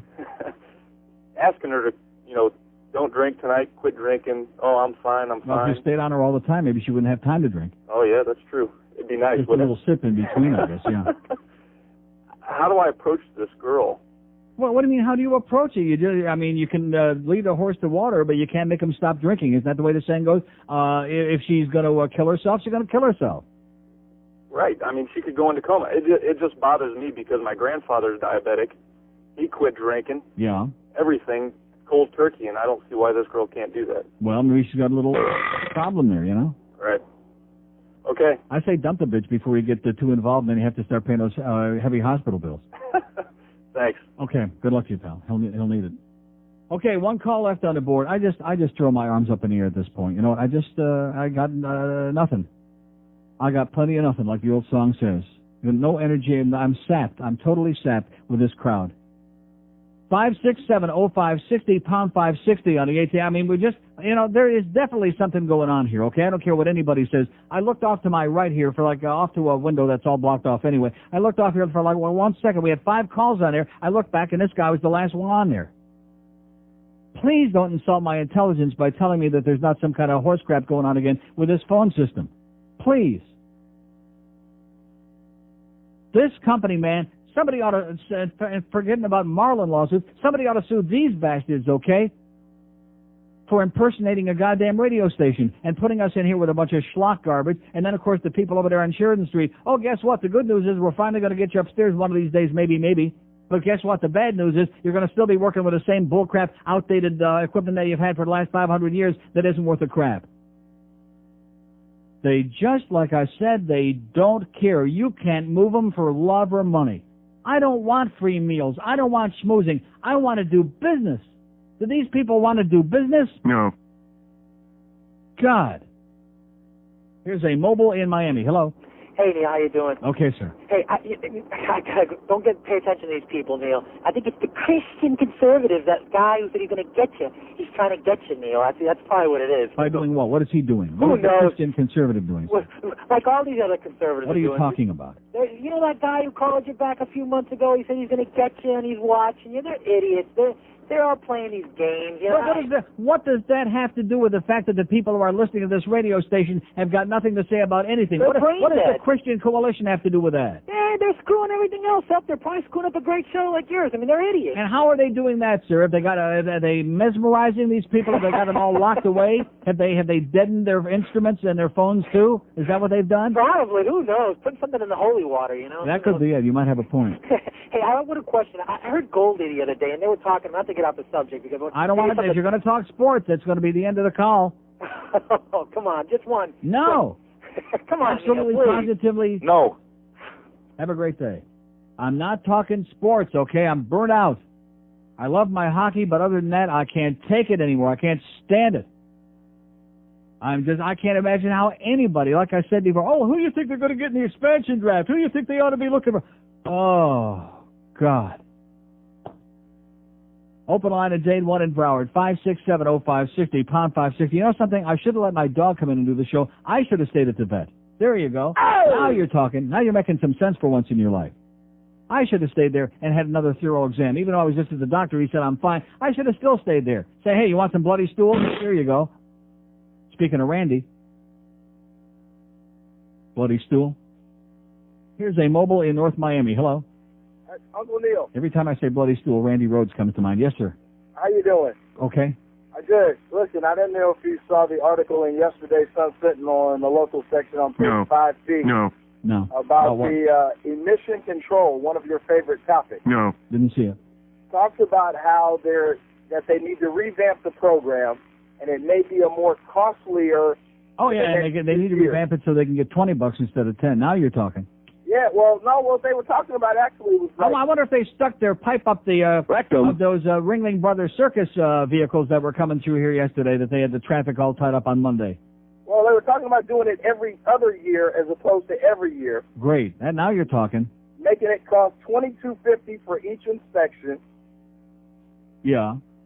And that's basically it. But they said that it's not doing the job. So in other words, what they're doing is they're wearing down your resistance. We'll give them the extra $1.25 each year is what that comes out to. If we have the convenience of not doing it every year, I say, okay, it's worth it to me. Yeah. So that's all I got. Okay, Love thanks. your show. Thanks a lot, pal. By the way, speaking of jacking up prices on everybody, you are aware, by the way, that in just 4 days, you know what's going up a penny, of course? Not the sales tax. No. You're not aware of this? Well, of course, you don't send out any letters. Not much. You have one bill that you get, and you give that one to me. Huh? No, seriously. The price of postage, mister. You're not familiar with this? It's going up to 33 cents a stamp. 33 cents a stamp. I can't remember the last time I bought a stamp. Oh. Well, I don't buy stamps. It's very hard for me because I have to flip that postage meter from 32 up to 33 now. That should take me at least, half a second? Grave robbers, you people, like I said before, I don't want to get started on it again, the whole deal with the post office and getting the mail forwarded. I still, even in my box over there, and they're very nice people where I go to get my mail, I get it whenever it decides to show up. Whenever the hell, I don't know what the deal is with it, and I'm sure there's some mail I'm not getting at all, but hey, that's the way it goes. But don't complain about that. Just give us more money, and more money, and then we'll start delivering your mail before midnight, maybe if you're lucky. I want to bang you in the butt, honey. On December 1st, 1997, Kenny G made musical history when he played one note on his saxophone for 45 minutes and 47 seconds without stopping. Now, you can own a copy of that record-breaking song along with 12 more just like it on the new CD, Kenny G, One Note Wonder. You'll listen for hours to the haunting sound of C-sharp. Dance to the bouncy and inspirational G-flat. Make love for hours to the always romantic A-flat. And of course, cheer for Kenny as he plays the record-breaking E-flat. There hasn't been this much excitement in the music world since Yanni fell asleep at the keyboard. And his head played a D-sharp minor diminished inverted chord continuously for 12 hours. Kenny G, One Note Wonder. You'll love it, even if you don't like music, because it's not. It's 11:32. I'll tell you what it is, though. It puts the lotion in the basket. 28 till noon at 560 WQAM. Hank will be at Shula's at Wednesday, right? He'll be at Shula's at 2 o'clock. And then at 6, it's Boob Shambi, the Orange Head. And at 8:30, we got the pregame show. The Panthers at Colorado tonight. They tied Phoenix last night 2-2 in somewhat of a boring, lackluster, I would say, effort. And I have no idea how they got the tying goal, by the way, because I haven't watched the tape yet. But they wound up with a 2-2 tie against a beaten-up, injured Phoenix team. Here's Hialeah. Hello. Hello? Yes, sir? Yeah, Neil, good morning. I wanted to bring up a subject that you were on yesterday about the snails. Yes. Yeah, when I lived over in Yeah. Yeah, when I lived over in Italy, we ate a lot of those snails. We had to get up early in the morning, up in the mountains, and go out and look for the tracks that they left on the ground. Snail tracks? You know, snail tracks. It's like a little slime. And that's the same slime that's on the bottom of the flan, right? Right, Yeah. something like that. Comes in handy for a lot of things, yeah. Anyway, sometimes... And, of course, those Italians with the big noses, I'm sure they leave lots of that snot laying around on the ground for you to track. I don't know if I can relate to that. But, anyway... In fact, that Booger Belmonte, wasn't he Italian, I think? Uh-huh. But anyway. Yeah, so we'd follow these tracks, and then finally you'd come upon the snail. Yeah. And we'd collect about 25 or 30 of them. Well, I mean, like, where do you go to find snail tracks? They're right you there just on the walk ground. outside and they're... Yeah, they're in the woods. They're in the woods on the ground, and you just look for those tracks. And when you follow those tracks, you'll come upon the snail. Mm-hmm. And then we'd bring them home, and we'd put them in a container of water and leave them there, and change the water each day so they could crap each day. Yeah. And after In other about 3 words, days... now, how was the snail crapping on the ground if it didn't have the water to crap in? Well, no, what we did was they crapped right on the ground. We have to clean them out. Well, let me ask you, don't all animals that are like out there on the ground, do they like crap on the ground, I would assume? Yeah, they do. I mean, I don't think they go like in the nearest pond to eliminate, do they? Like No, their the body purpose water? behind the water So was what's the bottom line to all of this, sir, this phenomenal story about the trailing purpose behind that was snail so they trails? wouldn't need anything. They what? They wouldn't need anything in the water. They wouldn't have to crap anymore. After 3 days, they'd be completely clean. Then Oh, we'd I put see them in, what you're saying. see what I They get it all out of their Right, system. get Maybe it all that's out of what their I was system. doing this morning, getting it all out of a system. Right, about 3 days, and then the water, when it's finally clean, then we could put them in a pan of olive oil with a little, garlic or something, and Right. fry them, and then they detach themselves from the shell, and then you could pick them out and eat them. Uh-huh. And this was like in the toe of Italy, Calabria, down around Lodiano. Oh, yeah, they're big on it down there. Yeah. In fact, if you go down just a little bit further, they shoot them before they even waste their time with them. They were like the size of a quarter. They were pretty good size. And very were they good? They were delicious? Very delicious. Escargot be good? Very good. Okay. All right. I'm going to go out hunting some right now, as a matter of fact. I'm going to go out looking for some for tracks. Okay, thank you. Okay, we have an open line in Broward, 2 and 500 in Dade, 5670560, pound 560 on the AT&T wireless line. Here's a mobile in Miami. Hello. Hey, Neil, I don't want to burst your bubble, but with all the money you make and the garbage that spews out of your mouth, why don't you buy your own equipment? Yeah, there you go. That's right. Why don't I buy my own radio station, too? Yes. Okay. And why don't I buy my own phone? That's right. Isn't that the way the business works? You buy your own equipment? No. No. That was good. Excellent. Don't want to burst my bubble, but thank you, sir, and have a nice New Year, too, yourself and your mama. 2 open lines in Broward, 500 in Dade, 5670560, pound 560 on the AT&T wireless line. With all the money that I make, how have I got the audacity to expect that these Beasleys possibly should expend any money to build like a real radio station with all the big bucks that I'm making? Excellent logic, sir. You're a genius. You're a goddamn rocket scientist. And also probably a schlepper, too, from the sounds of it. Here's a mobile in Miami. Hello. Hello. Yes, sir. Hey, how you doing, Neil? Okay. I was driving down 441. That would be like the Heat saying, hey, listen, Alonzo, with all the money we're paying you, why don't you build your own goddamn arena? Yes, go ahead. I'm sorry. I'm sorry. I was driving down 441. I couldn't believe it. I got your signals clear as a bell. On 441? Oh, no wonder nobody's calling me. They're all sitting out on 441. Yeah, because normally when I drive down it, I'm a locksmith, and I'm driving down it all the time. 441 if I get on usually that, if I'm 2 like feet that. off of 441, I get you perfect. Right. I drive 2 feet on. Second I get on 441, nothing but static. Today, I'm driving down there, clear as a bell. I couldn't Well, believe thank God for the good news. There's something. it. All right. All we need Thought I'd 2 or tell 3 calls. We'll have it looked. Thanks a lot, sir. There you go. Can you hear us on 441? Oh, you're talking. We don't need any goddamn equipment. We have 1 call on the board, okay? Oh, this is just misery. This is punishment. I'm coming in here inflicting punishment on myself for my dog having bloody diarrhea. Why should I be punished for that? I have no idea. Just the way life works. Life is a bunch of 5670560, pound 560 on the AT&T wireless line. Here's West Palm Beach. Hello. Yeah, Neil? Yes, sir. Hey, what's the points for the Dolphins game? Yeah, where's the rest of your material, pal? That's it? He's no material. Another little wise guy trying to, his idea of sit-down comedy, okay? What's the point? Burn it all through you. Call up any of the other 20 hours a day, sir. I'm sure they'll be glad to tell you, okay? I'm sure they'll be glad to tell you. Give the number of 20 or 30 bookies. Neil Rogers goes on strike. Mark it down on your calendar, 11:37. Where's some good stuff here? Where's some stuff? How about the Carpenters? Okay, that should put you in a coma.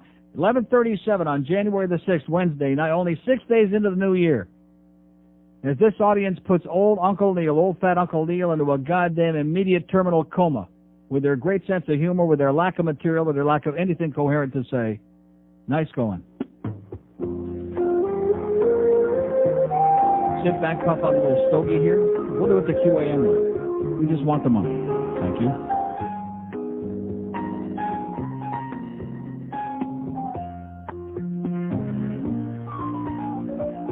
But first, we better do a little break here, right? 22 till noon at 560 WQAM.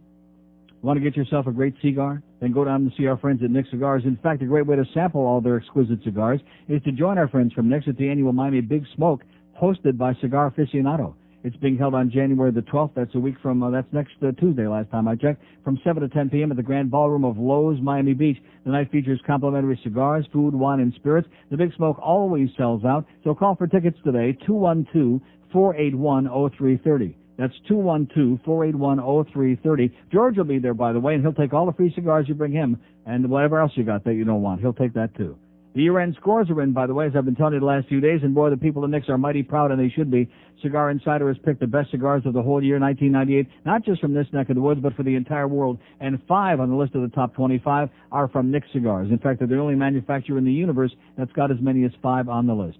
So even some of the top famous names, the most expensive brands like Cohiba, Monte Cristo, Opus X, and La Gloria Cubana don't score any better. In fact, some of them even lower than Nick's great cigars, including that Super New Perdomo Reserve, which I got one in my puss right now. So if you really appreciate a real good cigar, not some cheap dime store piece of garbage, something really great, then get yourself down to Nick's. And today's a good day to do it because today and every Tuesday and Wednesday, you go to Nick's, you say Neil Rogers sent me by, they give you a 10% discount on all the great smoking goodies and the accessories too. Nick's Cigars, 7111 West Flagler, 1 mile east of the Flagler Street exit of the Palmetto. You may call them at 305-266-9907. When Monica Lewinsky wants a great big stick, she goes down and gets it at Nick's.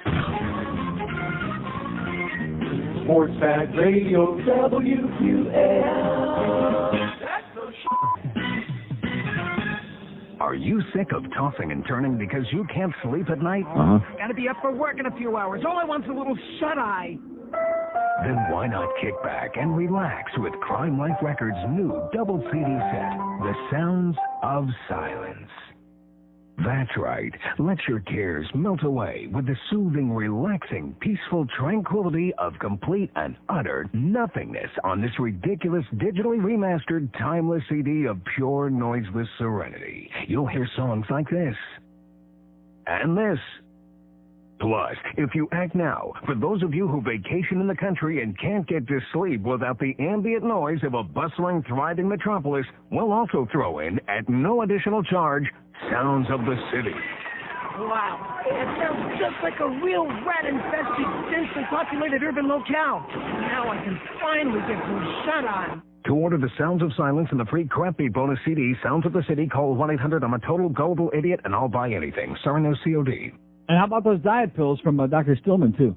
17 till noon at 560 WQM. So anyway, Dr. Bernstein in this book, just 2 very short paragraphs, okay? Bear with me, all you fat people out there that want to, don't want to hear the truth. He says, so what are carbohydrates? He's talking about the various different types of, protein and carbohydrates and fat. He says the technical answer is that carbohydrates are chains of sugar molecules. The carbohydrates we eat are mostly chains of glucose molecules. The shorter the chain, the sweeter the taste. Some chains are longer and more complicated, hence simple and complex carbohydrates, having many links and even branches. But simple or complex carbohydrates are composed entirely of sugar. Sugar! Oh, my God. Sugar, you might ask, holding up a slice of coarse ground 7-grain bread. This is sugar? Well, in a word, yes. At least after you digest it. With some important exceptions, carbohydrates or foods derived primarily from plant sources, such as vegetables, grains, and fruits, have the same effect on blood glucose levels that table sugar does. The ADA has recently recognized officially, by the way, for example, that bread is as fast-acting a carbohydrate as table sugar. How do you like that? Whether you eat a piece of the nuttiest whole grain bread, drink a Coke, or have a dollop of mashed potatoes, the effect on blood glucose levels is the same. Your blood sugar rises, F-A-S-T, fast, says Dr. Bernstein. Here's a mobile in Fort Lauderdale. Hello. Neil God. Yes, sir.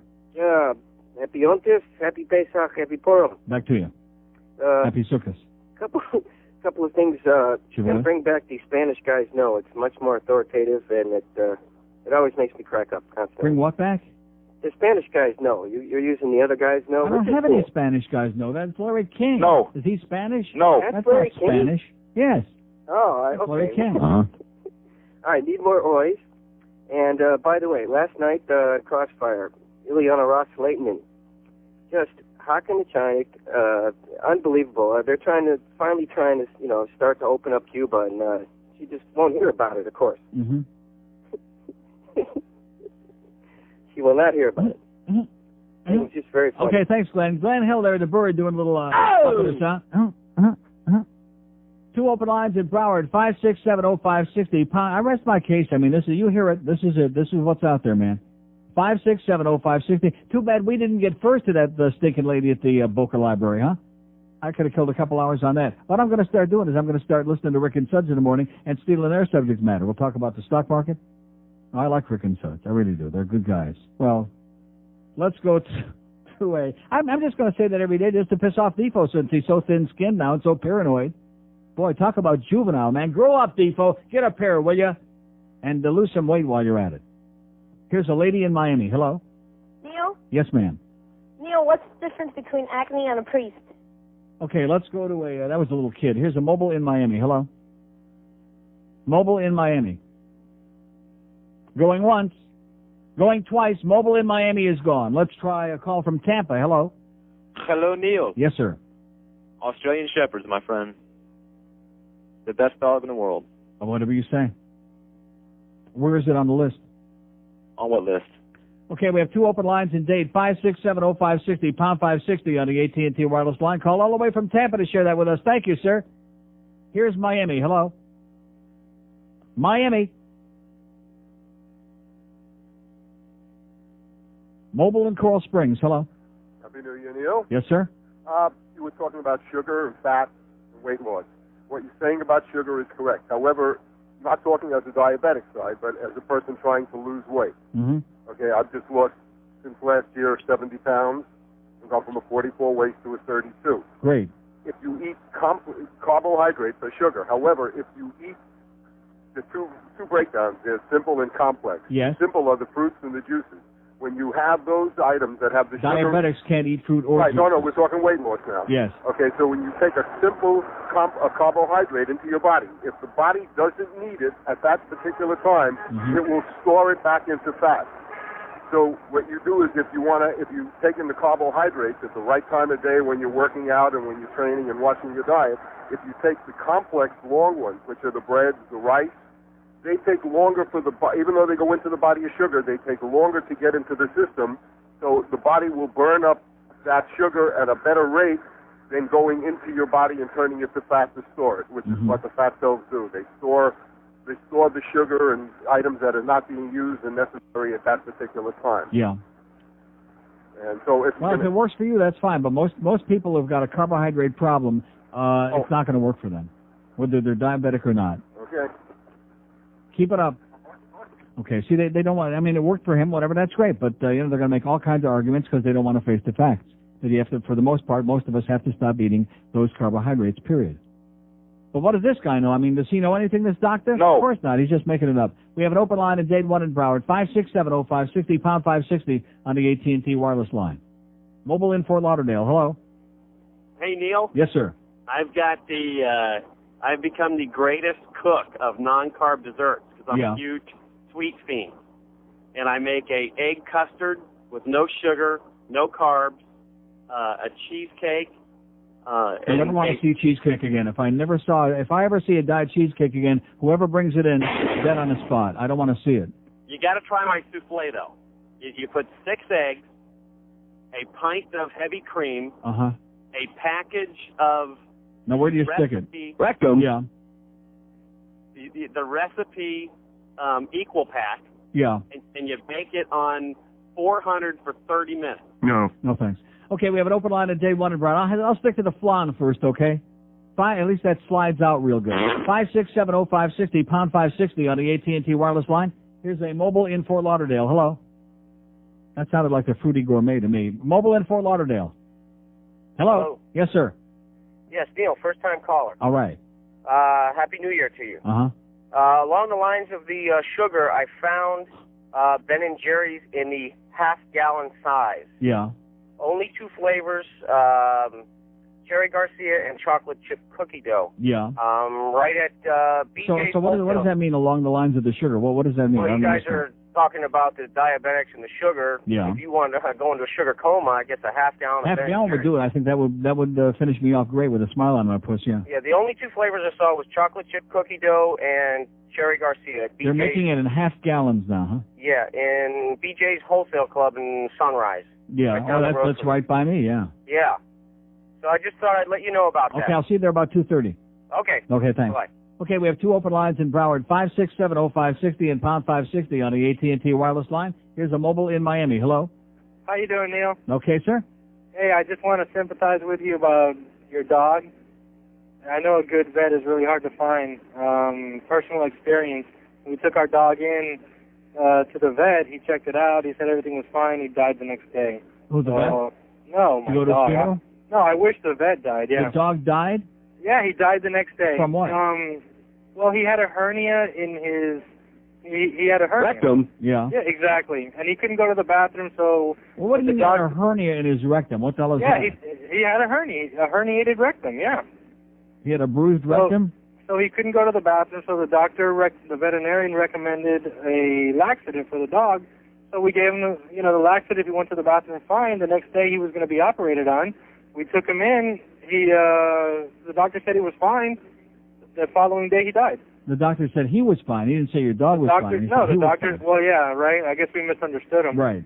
But yeah, You I follow can very carefully when they're speaking, because generally speaking, they're writing down like so much for this and so much for that. They're writing down the lab charges, all of that stuff. So you have to follow very carefully It's really disheartening vet because I mean this dog was in our family for 12 years. Yeah.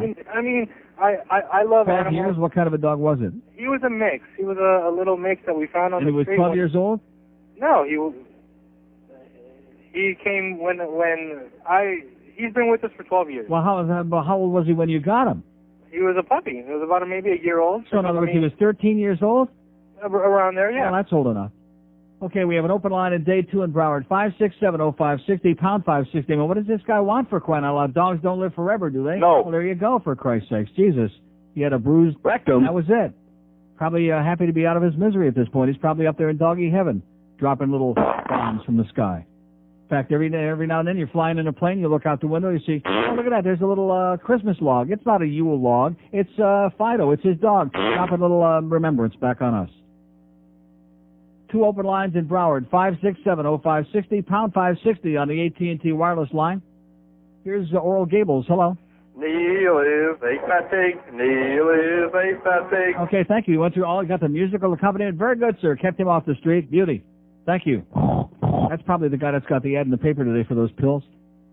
Either that or it's, what's her name, Linda Energy's boyfriend. We have an open line at Dade, 5670560 and pound 560 on the AT&T line. Here's a mobile in North Miami Beach. Hello. Hello. Yes, sir. Hey, Neil. How are you today? Okay, I'm a fat pig. Well, no, that's all right. I am a fat pig. I mean, why would you get upset about that? I'm a fat pig. No, I'm not upset. About 7 weeks ago, Not you a were super talking fat pig. About 7 weeks ago, you were talking about a book involved the Harrison Act, and I was wondering what the name of that book was, because I went to go in person at one of these bookstores. And I Lost didn't know the Rights title. by James Bovard. One more time, what was that? Lost Rights, James Bovard. It's a paperback. Bovard is the author. Well, thank you. Lost Have a Rights. good day. And back to you. Open line in Dade 1 in Broward, 5670560, pound 560. The worst day of my life. Just when you think it couldn't possibly be any worse, you get up, your dog wakes you up 2:30 in the morning, you're tossing and turning because you work for a bum fork operation. You then know your dog all of a sudden all over the place, and he starts getting neurotic and getting bloody stools, and then you come in here for this. You come in here for this, and like I said, thank God there's the check at the end of the rainbow here.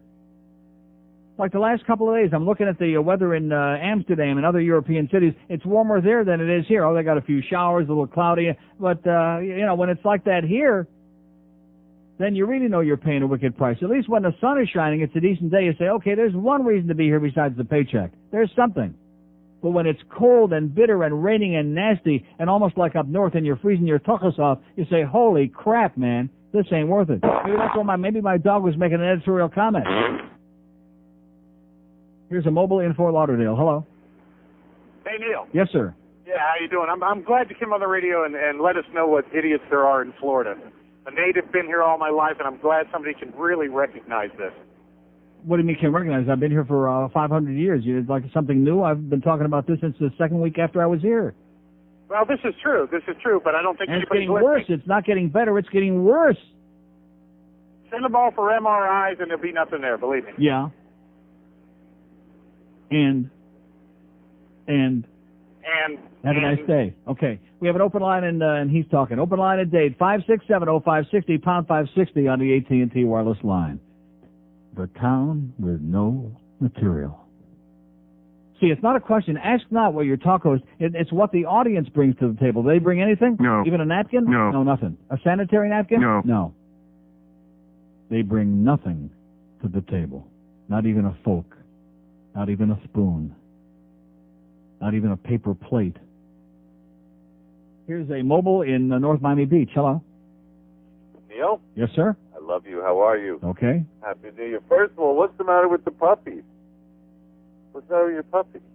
I don't know. The vet will probably tell me he's got a case of whatever he's got. Yeah, I know you He's not a puppy. He's 10 years old. He's getting really old. Yeah, we spoke once about he had a problem with the ears and the moisture and all of that. No, that's not the same dog. Oh, okay. That's another dog. Don't get my golden retriever's ears mixed up with my little dog's bloody diarrhea, okay, please? I apologize. My big dog does not have bloody, oh, thank God. And, in fact, you just conjured up an image for me. If the big dog ever got, oh, boy, that would be the end of me. I would just get in the car and drive away. Well, you better get another housekeeper.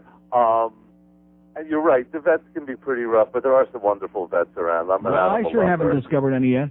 Maybe I've talked to a new one at my joint I went to this morning, somebody I haven't seen before. They seem to have like revolving veterinarians there. Maybe she's like an expert and really knows what the hell she's doing. I hope, I pray. Well, I don't know if you want to mention names. No, I don't. I mean, even the place, but there's a big facility, probably not too far from you, right off of I-95. I-95 and what? Hollywood Boulevard. That's not far from me? Well, I'm in Plantation Acres. I'm going to schlep that little piece of crap to a Hollywood? Yeah, it's worth it. No, it's not. They're a big facility. Well, I got a feeling. I got news for you. You know what a little neurotic dog is like? Just driving him from my house to not the 5-10 minutes away, he's already got the green apple quick step. He's having a nervous breakdown. He's jumping all over me. The idea of driving that dog to Hollywood, I mean, I'm sitting at the house looking in the microwave and then thinking about driving to Hollywood. It's not a tough contest. It's an easy call.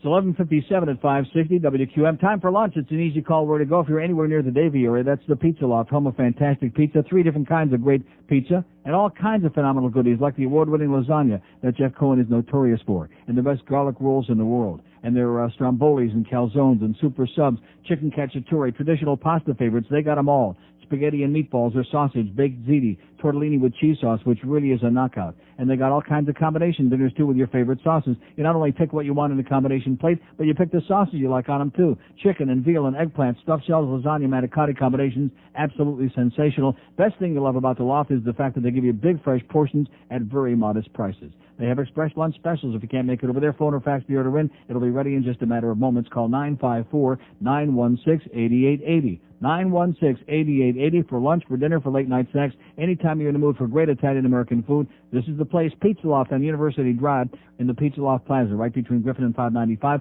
next to Nova Southeastern, kitty corner from Sadie's Buffet, right behind Pier 1 Imports. Pizza Loft, not the fastest, not the cheapest, they just be the best. The Neil Rogers Show, now on 560 WQAM, Miami, Fort Lauderdale. Get Bush. Tonight on CBS, it's America's funniest elephants with bladder infections. That is the sickest thing I've ever seen. Oh, no! not my new dress. America's funniest elephants with bladder infections. That's tonight, right after When Chihuahuas Attack. Yo quiero taco. Okay, that's our poll question today, by the way. What's worse, elephants with bladder infections or little min pins with bloody diarrhea? Huh? That's our poll question. It's a minute past noon at 5:60. What's wrong with it? I mean, that's just the way it is. That's life. That's God again, okay? God invented bloody diarrhea. I know that's very distasteful, especially right at noon. It's right lunch hour. I'm sorry, but you religious assholes out there, you're God. You can't blame anybody else for that.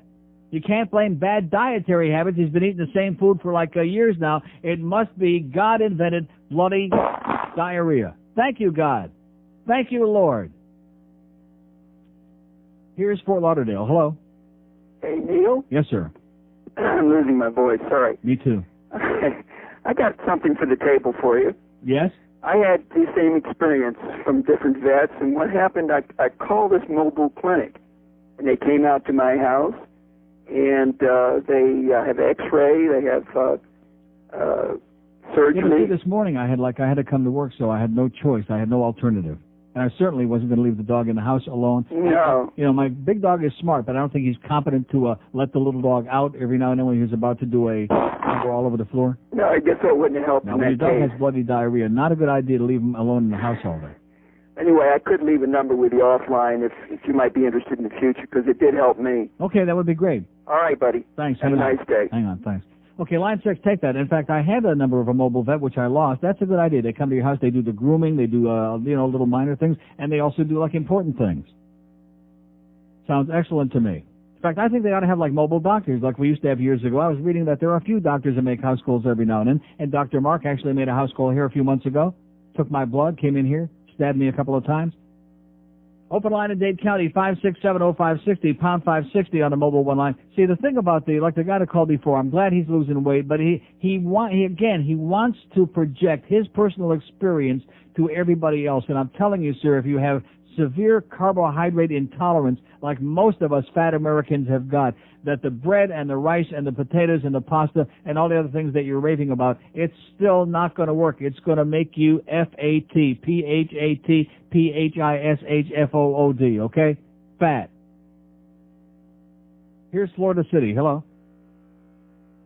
Florida City. Hello? Yes, sir. Neil, I just want to know, what do you have against black people? What do I have against black people? Isn't that interesting? We haven't said one word about black people today, but out of the blue, You usually do. What is it? You usually do. Usually do what? Say something about black people. Like what black people? I just wanted to catch you. What black people are those? Huh? All of them, any of them. All of them? Yeah. Like John Conyers from Michigan? No. Like Julian Bond?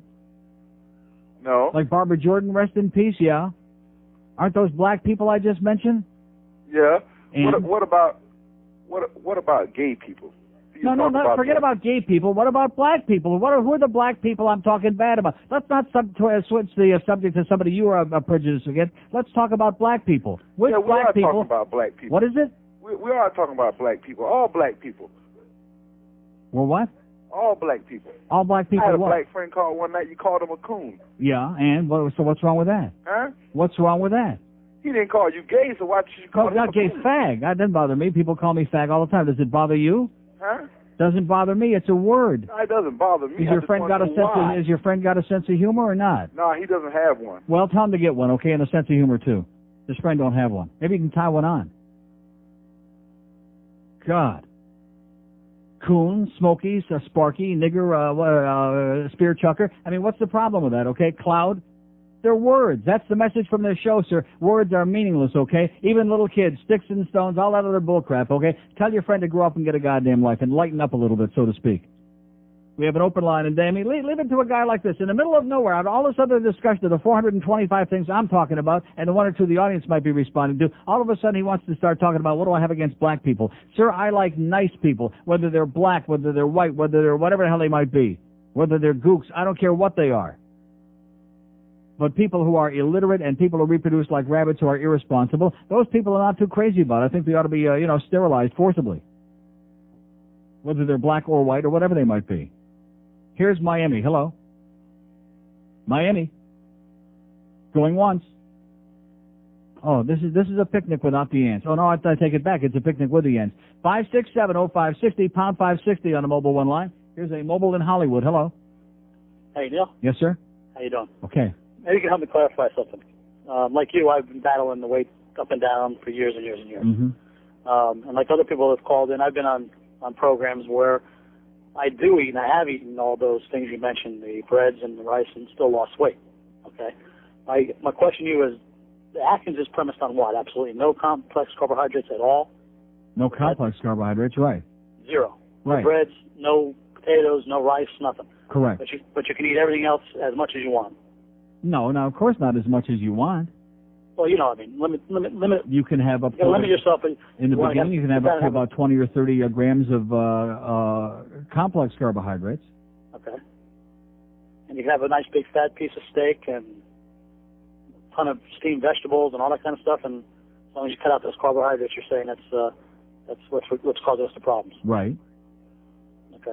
All right, I just, because I'm confused. Everybody says, you say no fat, low fat, up a beep, up a boop, It doesn't. It's a fraud. It doesn't work for 99% of the people. They come out with these lists every few months. They keep doing these studies, and the Americans are getting fatter and fatter and fatter, and they keep hocking them with these. All it is merchandising. Don't you understand? Low fat this, low fat that, low fat salad dressing, low fat snack wells. It doesn't work. It doesn't work. Where do the fruits fall in with that then? What is it? On the Atkins. On the Atkins, you can have a little bit of fruit, very little, very minimal. Very minimal. Okay.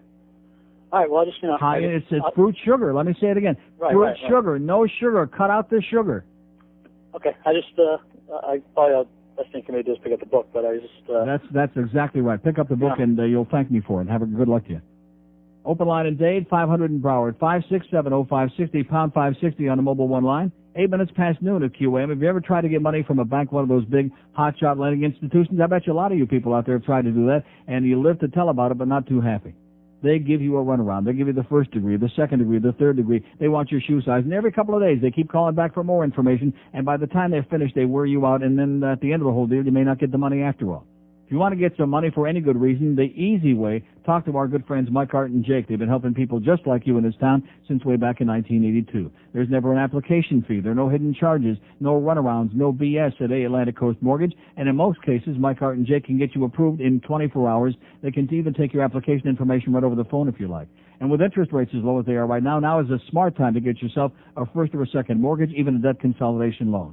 So get the personal service you want and deserve. Forget all the BS in the third degree. Call Atlantic Coast Mortgage today. You'll have money in no time. In Dade County, call 305-944-0733. That's 305-944-0733. In Broward and Palm Beach, call 954-987-8077. 954-987-8077. Get yourself some money the painless way from Atlantic Coast Mortgage. This is 560 QAM. If you've been looking for a cellular phone, but you don't want the credit hassles, contracts, and outrageous monthly bills that comes with it, then it's time you discovered TrackPhone. TrackPhone is a prepaid cellular phone that requires absolutely no credit checks, no security deposits, and no monthly access fees. Finally, you know what you pay. You never get an unpleasant surprise with a steep monthly cell phone bill, because with TrackPhone, you buy airtime in advance. It's cellular service that's convenient and available to anyone, anytime, anywhere. Take your TrackPhone with you wherever you go. It works just like a normal cell phone. And with nationwide coverage, you can always stay in touch, no matter where you are. TrackPhone makes a great gift for people denied traditional cellular service due to credit or employment history. It's also perfect for students to keep in touch with their family without blowing their monthly budget. Everyone qualifies, and there's no age limits with TrackPhone. It's easy to buy and easy to use. Get your TrackPhone now. You can't be rejected. Find it at your nearest Eckerd Photolab Express store or Radio Shack. Buy the phone and pay for the airtime as you go, as much or as little as you want. TrackPhone, everyone's answer to cellular.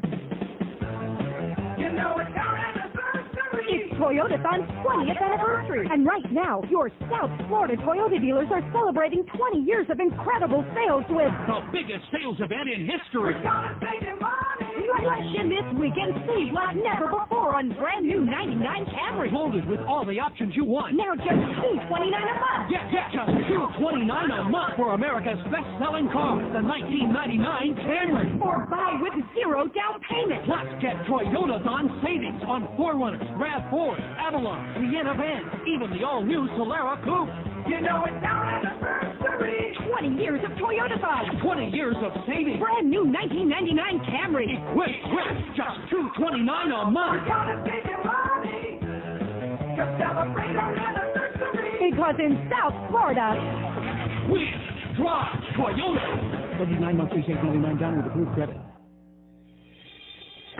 The Dolphins head west to Mile High Stadium for the AFC playoffs and a rematch with the Super Bowl champion Denver Broncos Saturday. Bill Timper and Jim Mandich call the action. Countdown to kickoff starts at noon. Game time 4:15 on Sports Radio 560 QAM. Get the honey, Junior.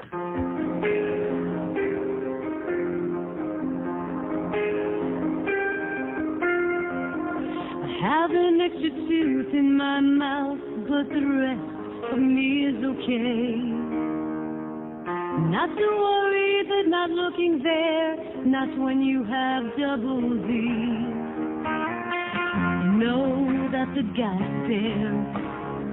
I've been blessed with a great pair. I found it hard at times to reach my guitar, but too bad they made me a star. My breasts aren't small, I know, but they're not fake, they are my own. And as long as my career goes on, I will never show them. Oh, my God, your breasts are beautiful. 12:13 at 560 WQAM. There's that beady-eyed little Pete Bolger lookalike, Representative Charles Kennedy of Florida on there. Former Democrat, by the way, turned Republican because he couldn't hide his true colors anymore. Let me say it again. Anybody who eats at Olive Garden, that should tell you everything you need to know. Wonder if that bitch ever got a job back, by the way. That'll teach her. Here's Kendall. Hello. Hey, Neil. Yes, sir. What's going on? Yes? I was looking for your website, and I can't find it. It's been down for I don't know how long. That one don't exist anymore. NeilRogers.com. That's the official, that's it. That's the one. Oh, it's Neil Rogers now, not Neil God? Right. All right. Thanks a lot, Neil. Okay, there is no Neil God! Virginia. We have an open line at date, 5670560, pound 560 on a mobile one line. Here's a mobile in Fort Myers. Hello. Are we there? We're there. Hey, Almost Neil, there. listen. Hey, first off, I love your show, man. I listened to you for years. I'm over Fort Myers. But I've been telling my wife about the Dickens cider. Yeah. Can you play that? No. Two open lines in date, 5670560, pound 560 on a mobile one. I'll get to it, pal. I'll play it for you, okay? Don't take it personal. I'll play it. I just thought it would sound a lot better to say. No. Okay, because we're not doing like all requested. We're trying to like have a few conversations. That's why they call it a talk show, as opposed to, hey, my wife, you want to put a what inside what? Here's a mobile in West Palm Beach. Hello. Hello. Yes, sir. Yes, I'm a Floridian born in Jacksonville, so I'm probably a Yahoo, as you call them. Could be. Love your show. I hope to win the lottery one day. I'm going to put a station up there with you on it. Anyway, I was responding to Yeah, that but do I have to buy my own equipment? No, I want to simulcast you up there with all the Baptists to really screw with them. All right. Listen, we're on in Fort Myers, man. They're not too happy about it over there. That's the one good thing about this whole deal, is we get to piss off those assholes on the West Coast. Well, Jacksonville's the home of the Southern Baptist Convention with Homer Lindsay as himself. So. Homo Lindsay? All right. Yeah, that's him, yeah. Mm-hmm. All right. No, I was responding to that guy about the Atkins diet. I'm on it right now. I've lost about 45 pounds. If you read the book and do everything, you take a multivitamin to make up for the vitamins that you lose in the vegetables. It's the greatest diet out there. I don't care what anybody says. I agree. If you're one of those people that really can't deal with the carbohydrates, and especially if you're diabetic, I mean, see, there are a lot of these people, they make it real complicated, and they act like, well, gee, they have to. I mean, that's because they're already making an excuse. When you talk to somebody who gives you that song and a dance, you know they're not going to do it anyway. So why even waste? Well, they also tell you, they go, well, I can have a big steak, sure, but I've got to have at least a half a baked potato. No, they and can't. I'm like, you don't even want a baked potato when you get on the diet. After about they a go to week, Ruth Chris and have a big juicy ribeye. They don't need any baked potato. Let them get a little side of broiled mushrooms on the side, or some broccoli with cheese sauce on it. What the hell do they need a baked potato for? There you go. I tell you, and smoked fish dip, and eat it on a. I'll give you a little secret. I don't know if you know Smoked about fish it. dip? Not for me. You don't like smoked fish dip? I don't like fish. Anything fishy. Well, you know that cheese spread and stuff like that that's real low in carbs? Yeah. Eat it on. If you go to like Publix and get their pork rinds. Right. The hot and spicy. Right. Use that as your cracker because they have no carbs in it. That's right. Those are okay, except after the first 2-3 bags, you know. They get a little bit gamey in your throat. Yeah, really. Okay, pal, keep it up. Great. Have a great day. Bye. See, there's a guy. He's a believer. He knows it works. I mean, staying on it's not easy. And like Dr. Mark said yesterday, once you go off it, boom, you just balloon back up again. It's not a diet. It's what we got to do, and it's not easy because we're addicted to sugar. And you don't want to hear that. You don't want to hear me because you can't stand hearing that. It's the goddamn truth. You're addicted to sugar, goddammit. I'm addicted. I'm an addict. How come you can come on here and talk about being an ex-alcoholic? You can talk about being a former drug addict. That's okay. And people like they feel sorry for you and they understand. Oh, whatever. But if you say I'm a sugar addict, they look at you like, huh? You nuts, man? Like that. In fact, why don't we have a song? Boca Brian should do a song. Sugar is good for you. To the tune of beer is good for you. Sugar is good for you. You know, just keep sucking it down, baby. And killing yourself. I mean, it's okay to kill yourself. Just ask Dr. Jack. He'll tell you it'd be okay. But just know that you're doing it. You're sacrificing your life so that all the food manufacturers can put all this stuff in a store, all these goddamn potato chips, and all this other addictive crap that you can't eat only 4 or 5 dozen, and all the other garbage that we stick in our bodies. And like I've been saying for years, is there anybody out there that's got a car that's worth more than $50 that would put dog crap in their gas tank? No. No. That would put water in their gas tank? No. No.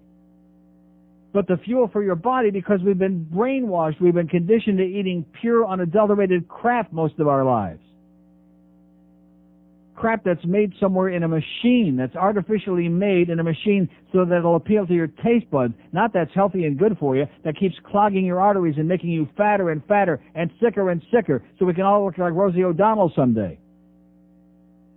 Man, is she a pig or what? She's not only fat, she's just a pig. Uh-huh. Right. All she needs is one of the, they have those fake, like the Arkansas fans, the what do they call them? The fake pig noses with the rubber band. The hogs. Yeah, exactly. They should put a fake pig nose on that bitch. Just let her oink for the whole hour that she's on it at Rosie O'Donnell. Jesus Christ. What in God's name? It goes to show again about the American housewives out there. They're watching Oprah. They're watching, who's also, like depending on which week it is, she either weighs 300 or 40 pounds, one or the other, from one week to the next. And Roseanne, and let me say it again, that show, well, how she could be doing a talk show. Oh, my God. I would watch Howie Mandel before I'd watch Roseanne, and I would, blow my brains out before I'd watch Howie Mandel. Here's Mobile in Hollywood. Hello. Hey, Neil, how you doing? Okay, sir. 2 quick points. First of all, I just wanted to let you know I went and purchased A Farewell to God by Charles Templeton. Oh! Just started it. And great. I want to take my time reading it, though, because I'm just trying to absorb all of it. Now, where did you get it? I got it through Amazon.com. Right. That's the best way to get it. I heard you say you could only get it through the 1-800 number, and that night I went home and ordered it. And it's pretty deep, pretty good stuff. I encourage any of your listeners to pick it up and read it. And then again, let me say this. There's a guy who was one of Billy Graham's best buddies for years and years in their early days as ministers. He was a preacher for about 500 years. And then he suddenly realized this is all a bunch of bullcrap. Well, his whole if he was just His whole point was people started asking him questions about the faith that he didn't have the answers to. Right. So he encouraged Billy Graham, let's go get educated. And Billy said, no, I'm making more money this way. Exactly. Second of all, yesterday I went out on the gambling boat, and I mentioned to one of the people working there that they got a bad rap from the Sun Sentinel. Right. And the pit boss came up to me and said, oh, do you listen to Neil Rogers? And I said, yeah. He said, well, he did us great service. He got us a lot of business. But, Thank you. God bless him. Have a good day. Thanks a lot, pal. Yeah, the evils of gambling. Well, we here at the Sun Sentinel believe that all you people that don't bet on games, you're just as interested in the odds. Oh. It makes you weak. You have to be strong. You have to keep, pumping yourself back up like Arnold, because it just wears you out. The inanity of this town, the crap that gets written in the newspapers and said on the air and is just accepted as fact, this garbage. And then, of course, we got the picture in the paper today of there's Governor Jebster. Oh, yeah, where's that thing? There he is. Jeb Bush celebrates family, faith, and friends. All right. There he is holding his hand up. But you notice he's not holding it up in the air too high. He's kind of like down here. Kind of like wavering it. family, faith, and friends. Bible-thumping, phony baloney with a circle of bigoted, obnoxious friends, right-wing assholes. That's him. That's what he's all about. He makes his daddy look like a goddamn raving liberal, this one. And this time, of course, they, polished up his image. They ran him against the dead man, and people said, oh, okay, I guess so. Whatever you say. But I will say this, boy. What's his name? George P., his son in the background there. Boy, does he look good, huh? Does he look good? Yes. Wow. Well, what are you smiling about? His son happens to look real good. By the way, Jeb, what's your son doing later on? Gee, you hear what that faggot said today? He's after George Bush, Jeb Bush, whatever. He's after his son's Bush. He's got a real good-looking Mexican, whatever that kid is, or whatever he's got in him. Just like, Linda Tripp. We don't know who the father or the mother is of that kid. You know who I'm talking about? Linda Tripp's son? No. You've seen him 50 billion times. He's always standing like a few feet behind him. Oh, that guy. Like, I don't know that bitch, but I'm supposed to be your son. Maybe he's Bill Clinton's illegitimate kid. He's got so many running around. They keep dredging and drudging them up all the time. We have an open line in Dade 1 in Broward, 567-0560, pound 560 on a mobile one line. Here's a mobile in Coral Springs. Hello. Happy New Year's, Neil. And back to you, sir. I just want to say this is Marino's year. Yeah. Oh, that you're going to be eating there this year? Good. It's not a bad restaurant. Are they still in business? Open line in Dade 2 in Broward. There's the QAM caller for you there again, ladies and gentlemen. That's the definitive QAM sports nerd. The people that will destroy, ultimately, the all-sports format the other 20 hours a day on this radio station. There right there is the definitive one. Was he pretty interesting? No. Here's a mobile in, it's like the JETS, and I'm sure we'll get one of those now after I said it. Those are guys are pretty interesting. No. Mobile in Stewart. Hello. Hey, Neil, how you doing? Happy Great. New Year. Back to you, sir. Hey, do we have to move out of Florida if the Dolphins, God forbid, win Saturday? Why is that? All these bandwagoners are going to jump I don't on know, it. because I'm not really talking about that. I have no idea, and I have less than no interest. I mean, because they did it with the Marlins, and I almost had a fit. Yeah. Everybody wants to be a Marlin fanatic, and now everybody wants to be that's this town for you, man. They like the bandwagon. Yeah, all you see is a bunch of little In fact, I flags. saw a bunch of people jumping on the Ringling Brothers Circus trucks there over there on Broward Boulevard. I guess I'm the only one. I mean, it's a limited number of those of us who had the misfortune of sitting there for 10 minutes while the BSO was holding up traffic for the benefit of the Ringling Brothers. I thought Ringling Brothers Circus was like a commercial enterprise. Aren't they? Yeah, sure. Yeah. So how come they can hold up traffic for them? You follow what I'm saying? Isn't the city making money indirectly on the event? What has that got to do with it? It's a commercial enterprise. The city makes money indirectly on the sawgrass. They pay taxes, every business in there. The city of Sunrise makes money. Do they hold up the traffic every time somebody is going to the sawgrass? Yes. Oh, okay, I'm sorry. Yeah, I should know I live there. Man, it's a bitch. We have an open line in Dade, 567-0560, pound 560 on the mobile one line. What are we going to do about eating today? I don't know. Maybe we don't want to eat. We don't want to eat? Oh, that's right. You are. Well, it's easy for you to sit there and give me a look like, no, we don't. You already ate. How about some jerky? You got some? Yeah. Where do you get that? That's good Walgreens. stuff. They have a jerky area, an assortment. I see a lot of jerky people in Walgreens, yeah. Boy, that's good beef. Most jerky, oh, God. I got some different kinds today. Now, what about our friend Ron Popeil? If we get one of those dehydrators, yeah. we can make turkey jerky and lurkey jerky and herky jerky and jerky the old turkey. How's Ron Popeil doing? Anybody seen him lately? No. Now, he's busy making more infomercials and taking a lot of your money. I give all the credit in the world. Any guy that can sell the kind of crap that he peddles and make millions of dollars doing it. Nice going, Ron. Nice scam. Here's a mobile in Aventura. Hello. Hello, Neil. I'm Yes. Here in the synagogue Bestora. I want to talk about the Brazilian Jews. Yeah, okay, great.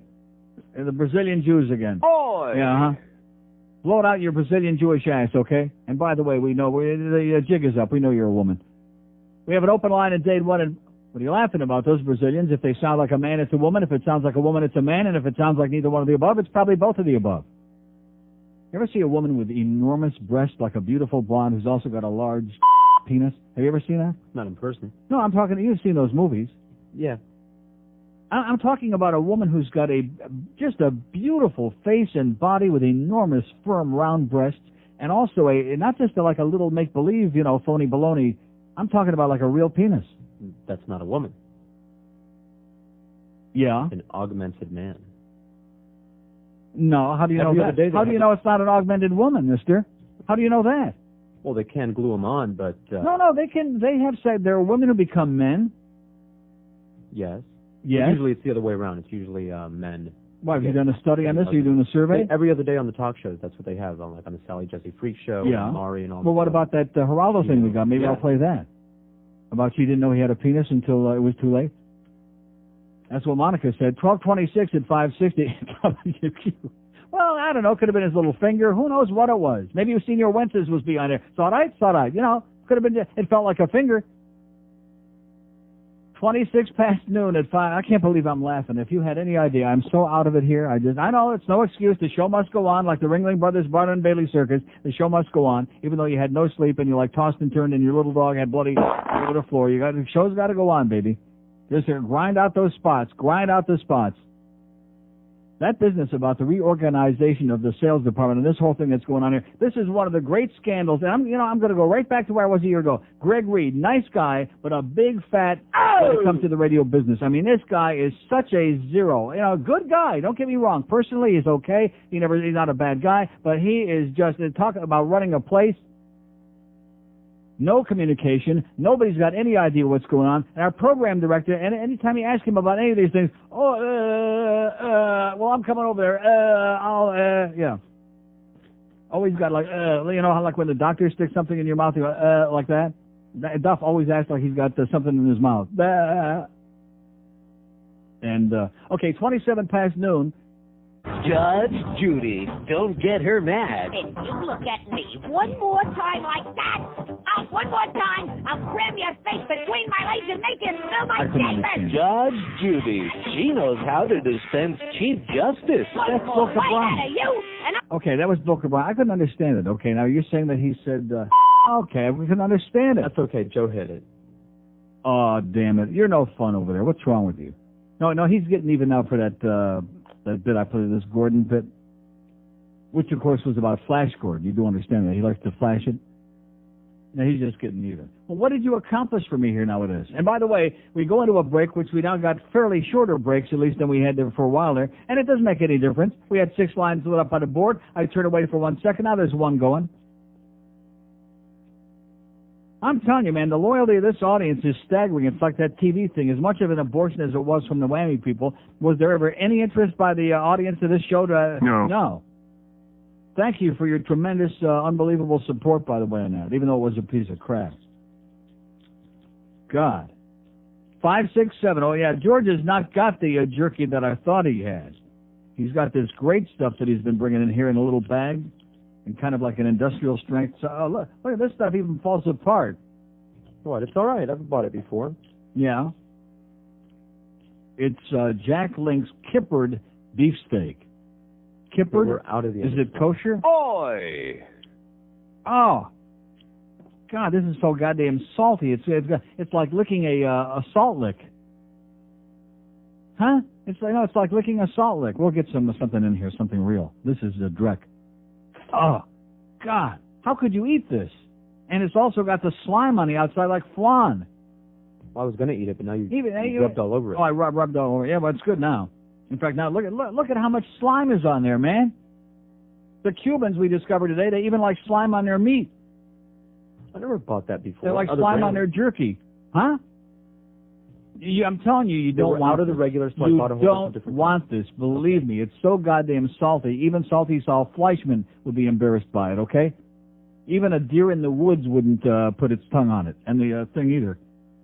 5670560, pound 560 on a mobile one line. We got about 300 open lines right now because they're so hot to trot, baby, today that if we don't get with them within 2 or 3 seconds, goodbye. Thank you. Here's a mobile in Miami Beach. Hello. Yes. Yes. How are you, man? Okay. I'm like an 8-year listener here. Yes, sir. And, I just imported a couple of my illegal aliens? younger siblings from New York a couple days ago. Like I said, illegal aliens, yeah. And I got 3 new listeners because my 3-year-old kid's full of crap now. Her mouth is saying crap left and right. Great. For a couple minutes. So, and you can take one and you can say it. Crap. Because that's the American way, yes. Hold on. Who's that? Crap. Crap. Hey, listen. I need the last Polly time crap. I requested. Last time I requested this. I'm I listening, requested sir. was I'm on listening. O.J. Simpson Rambling. Yeah. And you played it for me. I really appreciate it. And this one I'd like to request before. Okay, good. Okay, we have an open line in Broward 2 and Dade, 5670560 and pound 560 on the mobile one line. Here's a mobile in Miami. Hello. Hello, Neil. Yes, sir.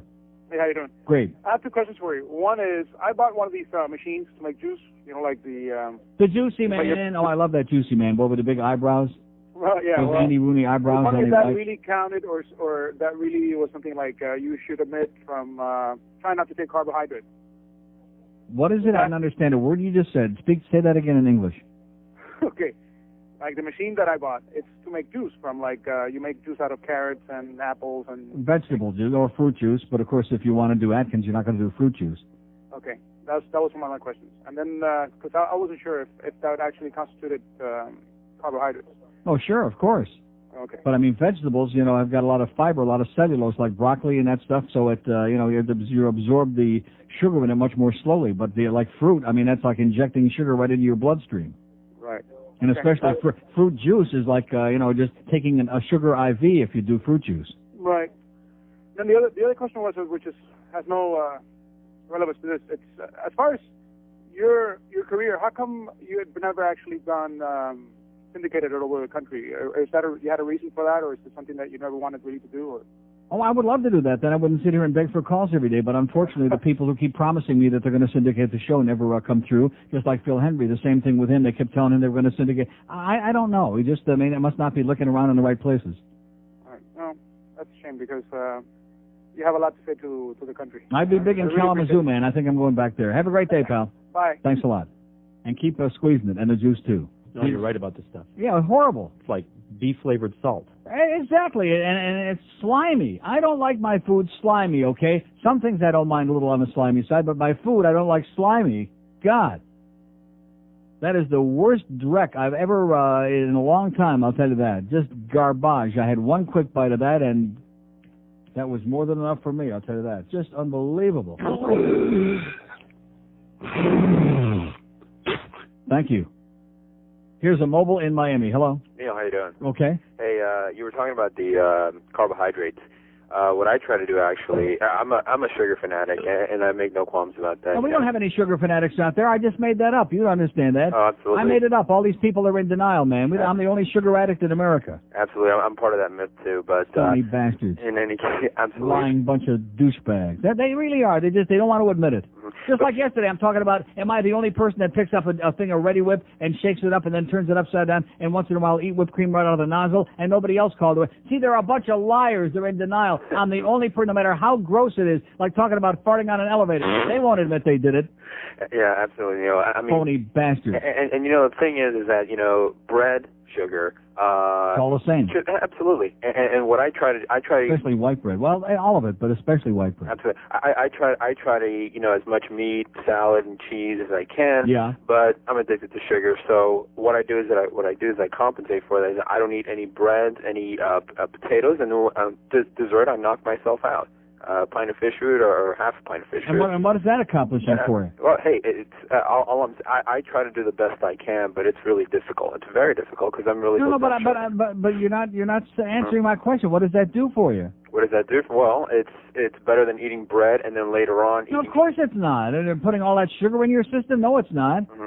No. All I'm saying it's better to do one than the other than to do both. To do both, yeah, absolutely. I would agree with that. Yeah, absolutely. That's like saying it's better to have one pint of fish food than to have two. I would agree with that. Well, quite frankly. I do have to tell you, though, it's a vast improvement from what I used to be because I started doing the Atkins diet for a while, and I sort of got used to it for a while. Right. And the sugar part is really difficult for me, but, you know, getting away the bread, the corn. I don't care about bread. The corn? Yeah, corn starch and isn't that what they just said on that Boca Brian thing? The corn rectum. Yeah, that's where it comes out. Well, I guess everything. Yeah, and baked potatoes and stuff like that. Cool. That's with a W. And so the one good thing about the Atkins diet is that I've really turned away from potato and stuff like that. Okay, thank you. This guy said the same thing 4,000 times. Okay. Did he say the same thing at least 75,000 times there? Okay, keep it up, pal. Whatever you're doing, it made no sense. But he said the same thing 652,000 times there. Potato, one potato, two potato, three potato, over and over and over again. Man, seriously. I don't want to say that your call was ponderous here, but please don't ever do that again. I stay away from that, I stay away from that. I mean, the dials, you can hear the people out there, they're dropping the dial, and I'm not talking about the soap either, okay? That's how ponderous that call was. And all you're doing is rationalizing, sir. I don't care if you're not eating the potatoes. You're pushing all that sugar in there.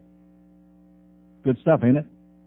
We have an open line at Dade, 567. I mean, for me to sit here and lecture a man that eats all this candy and fish food and Ben and Jerry's and all this sugar and all this crap because it tastes so good because I'm a goddamn addict, but at least I admit it, and I don't sit here right, oh, I don't eat bread. I don't eat bread. I don't like bread anyway. Who the hell needs bread? You love bread. I don't even like bread. Who the hell needs goddamn bread? Bread is as tasteless as dog. Who the hell Not if you put sugar on it. Oh, yeah, well, maybe he does. Maybe he gets Wonder Bread and puts some fish food on it.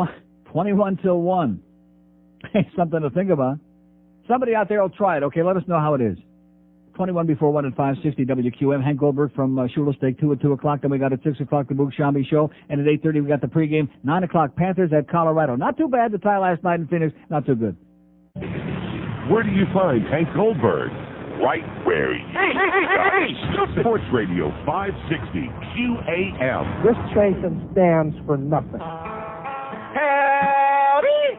Hi, I'm Spike, and you know, when I'm driving down Route 9W on a hot summer day, me and the missus always stop at Dickens Fruit Stand. They've got everything from fruit to vegetables, homemade pies, but there is nothing like their cider. Ain't that right, honey? Uh-huh.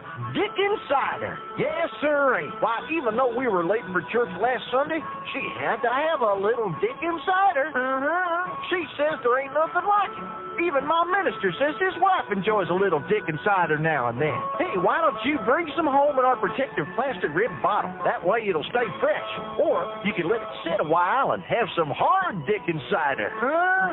It's good at lunch, good at dinner, and there's nothing like waking up with a Dickens cider. Dickens Fruit Stand, just off Route 9W and Country Road 69. Open 24 hours, because after a chilly summer night, I like to snuggle up in bed with a hot Dickens cider.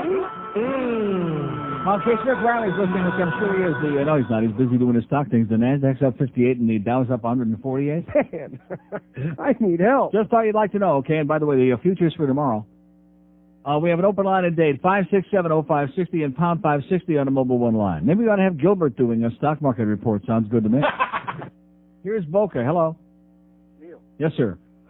It's getting tough here. I'm going to have to get a regular job. Big Hornets fan.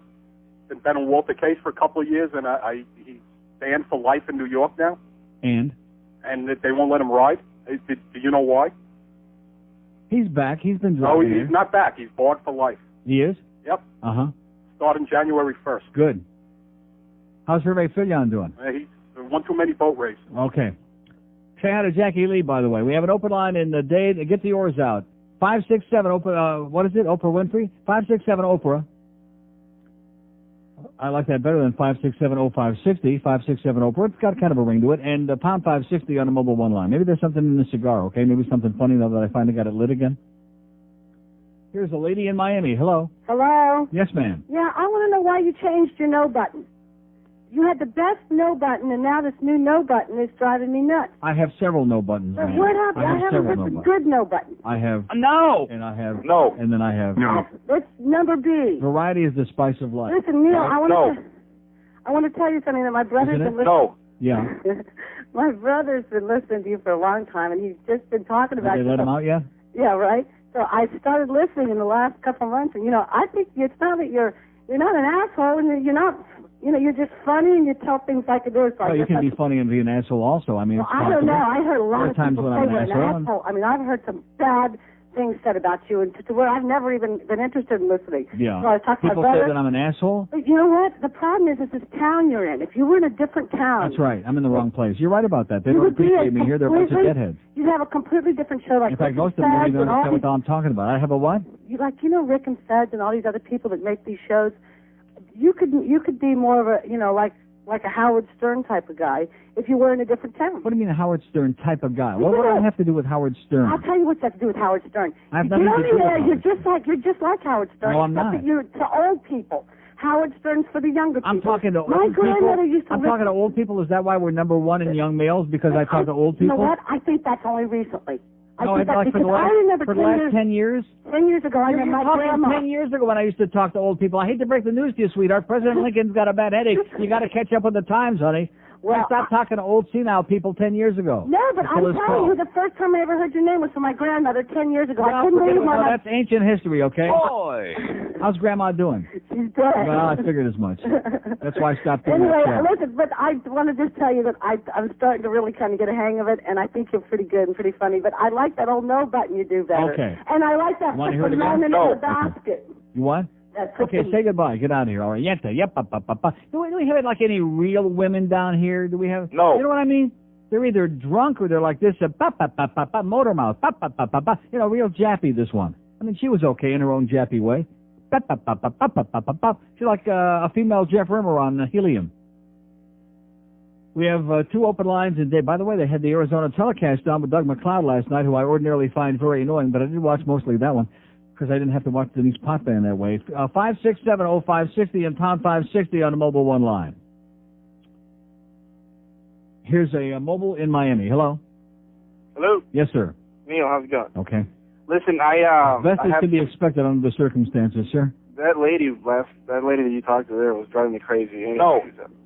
Yeah, the no button. First of all, anybody that would make a phone call to me about which no button I got, and then she starts giving me a song and dance about how I talk to old people. Well, this woman doesn't know her ass from her goddamn... No. She's only been talking to you or listening to you for a couple of months. That's why. Yeah, right. She's an expert. Listen, I can relate to your dog's diarrhea. Yeah. I have a 90-pound... Oh, you have bloody diarrhea? No, your small dog, not the big dog. Yeah. I have a 90-pound Rottweiler that did that on my carpet. Oh my God. So, and I tried to clean that carpet with everything that you can imagine, and nothing. Yeah. I had to throw it away after about a year. After about a year of trying to clean it, I had to throw it away. Mm-hmm. Big mess. Yeah. So anyway, I can relate. It wasn't bloody, but at least it was a mess. Okay, well, listen, try getting yourself a new dog. Get you a Shih Tzu or something. We have 2 open lines in Dade, 5670560 and pound 560 on the mobile one line. Did Joe dump that? No. Good. But he's very upset about that Flash Gordon bit. Here's a mobile in Hallandale. Hello. Neil. Yes, sir. How do you do it, Neil? I do it okay. How the hell do you do it? Very well. I don't know. I come in here today, I tell them up front that I'm like under the gun. I got 2.5 hours sleep. My little dog had bloody. I had to go into the vet this morning. I was like tossing and turning because this place is tearing my kishkis out. And it's like, the same old crap. They don't come to your rescue in this town. In fact, they make you work 10 times as hard because they're a bunch of sadistic bastards. That's what they are. Not only Neil God, but Neil the Saint. Neil the Saint. Yeah. To put up with these people. Neil, quick question. How is it possible we've never beaten Phoenix? How the hell is that possible? Meaning what? Is this Nikolai has got our number here? We've never beaten Phoenix. Probably because they're a much better team than we are. Did that my God. They just kill me.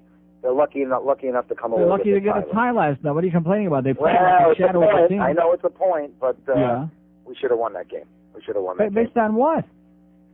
Based on that we've never beaten this team, and at that time... Sir, let me say it again. They're playing teams that are much better teams. The fact that they even got a tie against them is a major miracle. Count your blessings, okay? Let me ask you one thing, Neil. Don't you think... I've always heard it said that you build a team around a goalie. Until we get a solid goalie, well, we're going nowhere. I mean, forget about scoring points. Is that a bulletin? Is that a bulletin? Well, no, but I mean, when the hell is Brian Murray going to do something about the goalie? He's not. He's not going to do something about it, sir. Have a great day. Oh.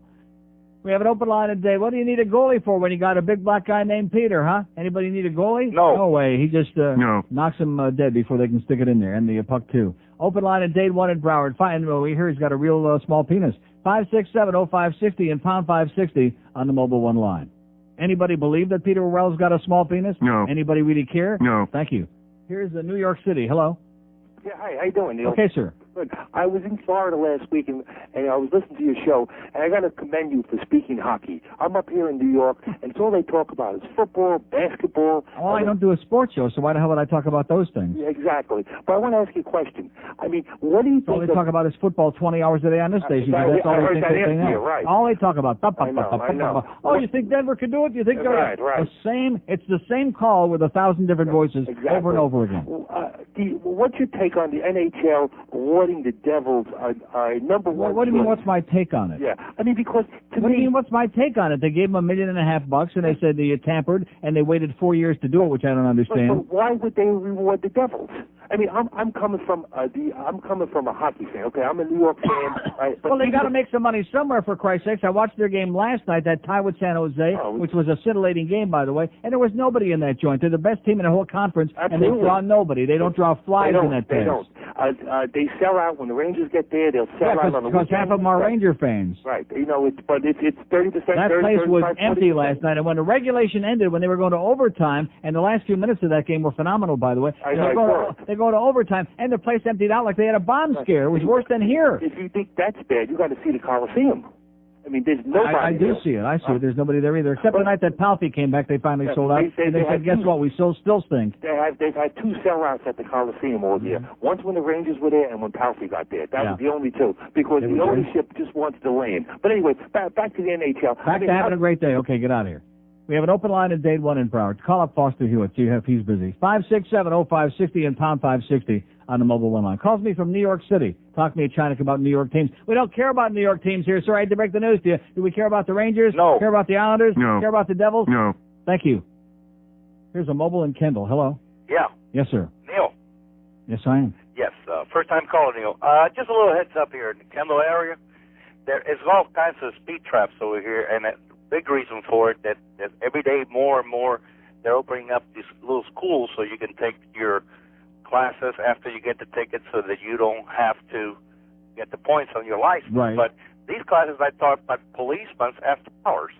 So it's a hell of a good business to be all day giving out tickets and then do an after-hour job where you charge the people to go in there to take the points off your license. I mean, every day, every street here in Kendall is got It's a lot safer than standing out in the middle of the road and, directing traffic so the Ringling Brothers Circus can bring their caravan into Sunrise. I would think there would be like some sort of a conflict of interest that these people after hours will be doing this kind of work. And then They're generating business for themselves. And one hand feeds the other. You know what I'm saying? Yep. They stick one hand in their rectum and they put it in their mouth.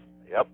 Well, I just wanted to give you that heads up if you're ever in the Kendall area. I'm staying out. Thanks for the good news. Okay, guys. Okay. Thank God we don't have that in Plantation, except on hiatus.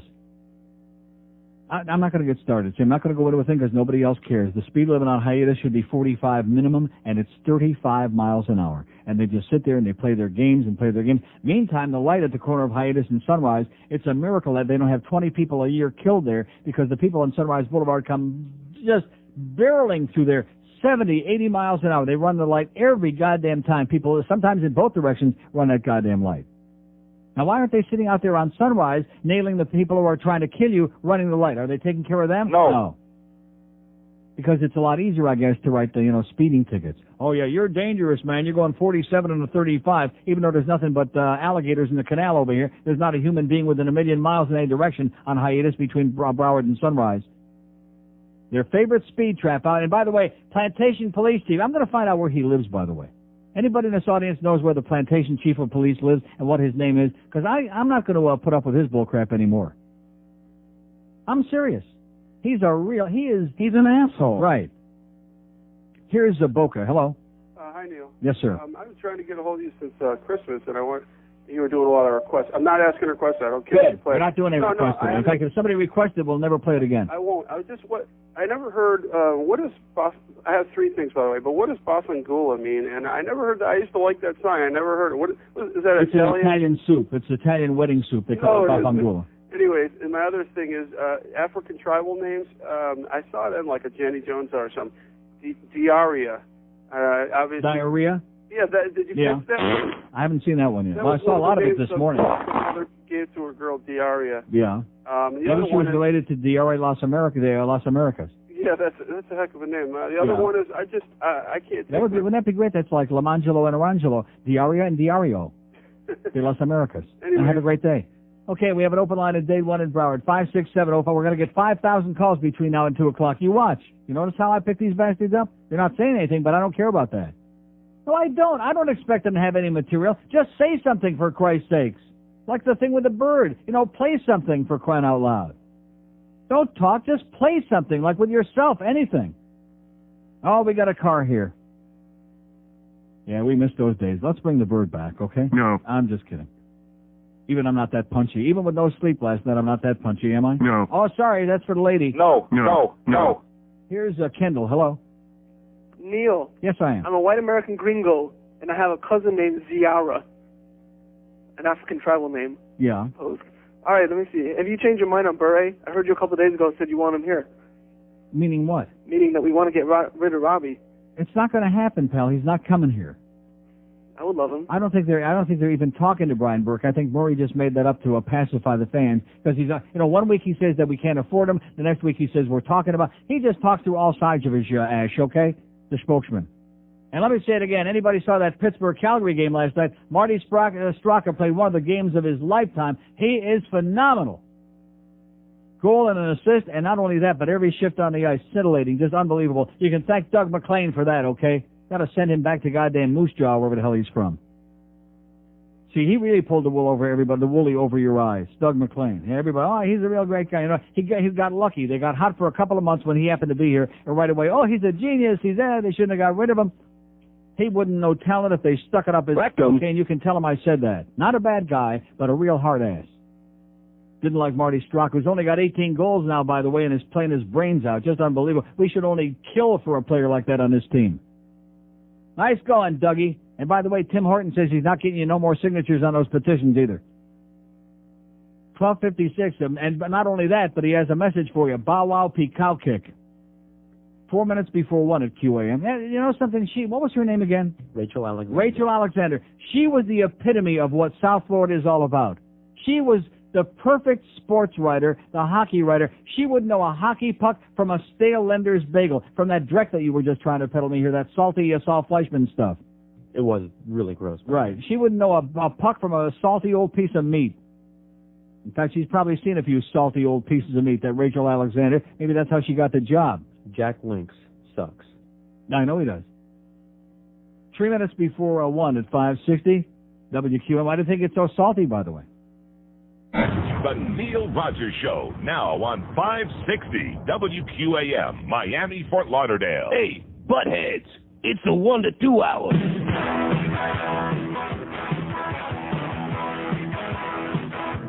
All right.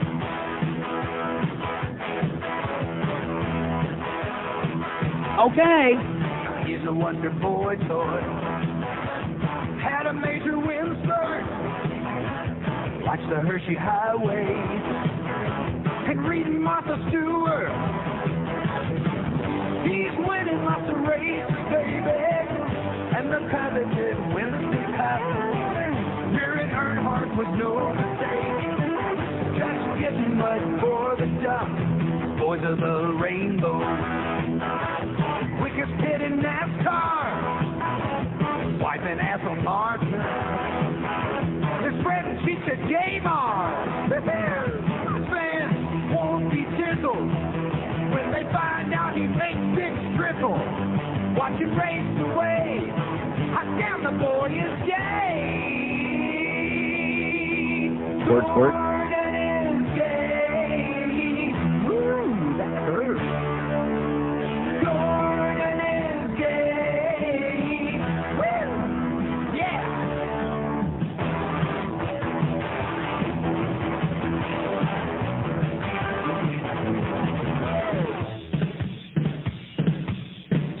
On the racetrack, Lassie can maneuver, has the biggest fan club, and he sucks just like a Hoover. He'll bend over for a guy now, baby. It's men that he likes to home. His racing outfit always matches. Hey, look at him, he's wearing red pumps. Fans won't be tickled when they find out he makes it trickle. Watch him race away. Oh! I down the boy is gay. I want to bang you in the butt. Gordon is gay. Woo! Gordon is gay. Don't touch me there. No. It puts the lotion in the basket. Feeling good now.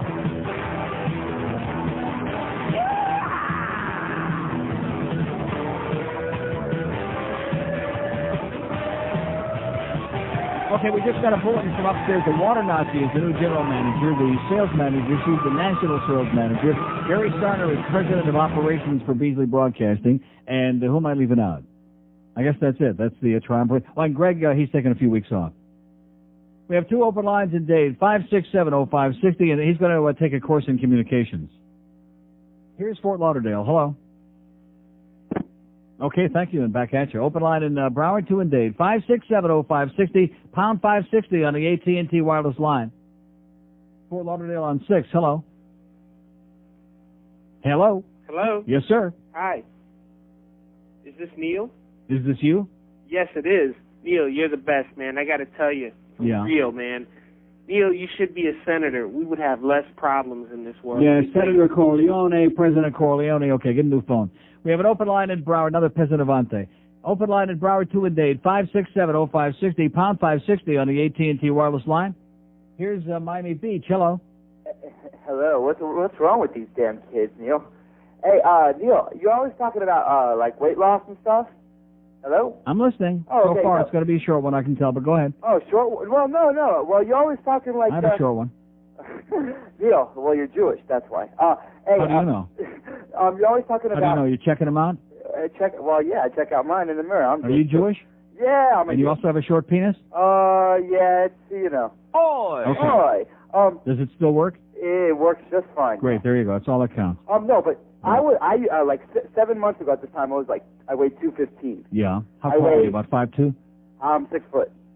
215. It's not too bad. Not you know what I weigh now, though, Neil? 186. Nope, 165. Yeah. 165, and I'm all... You can probably see your penis now. And I see everything, man. I look great. I'm all sick. I have 6 packs. You can see everything. Now, I understand, your metabolism is a little slower. You're older. I do a lot of exercise. You do, yeah. That's probably why you lost the weight. As a matter of fact, I'm doing right now. Probably weighs about 2 pounds now.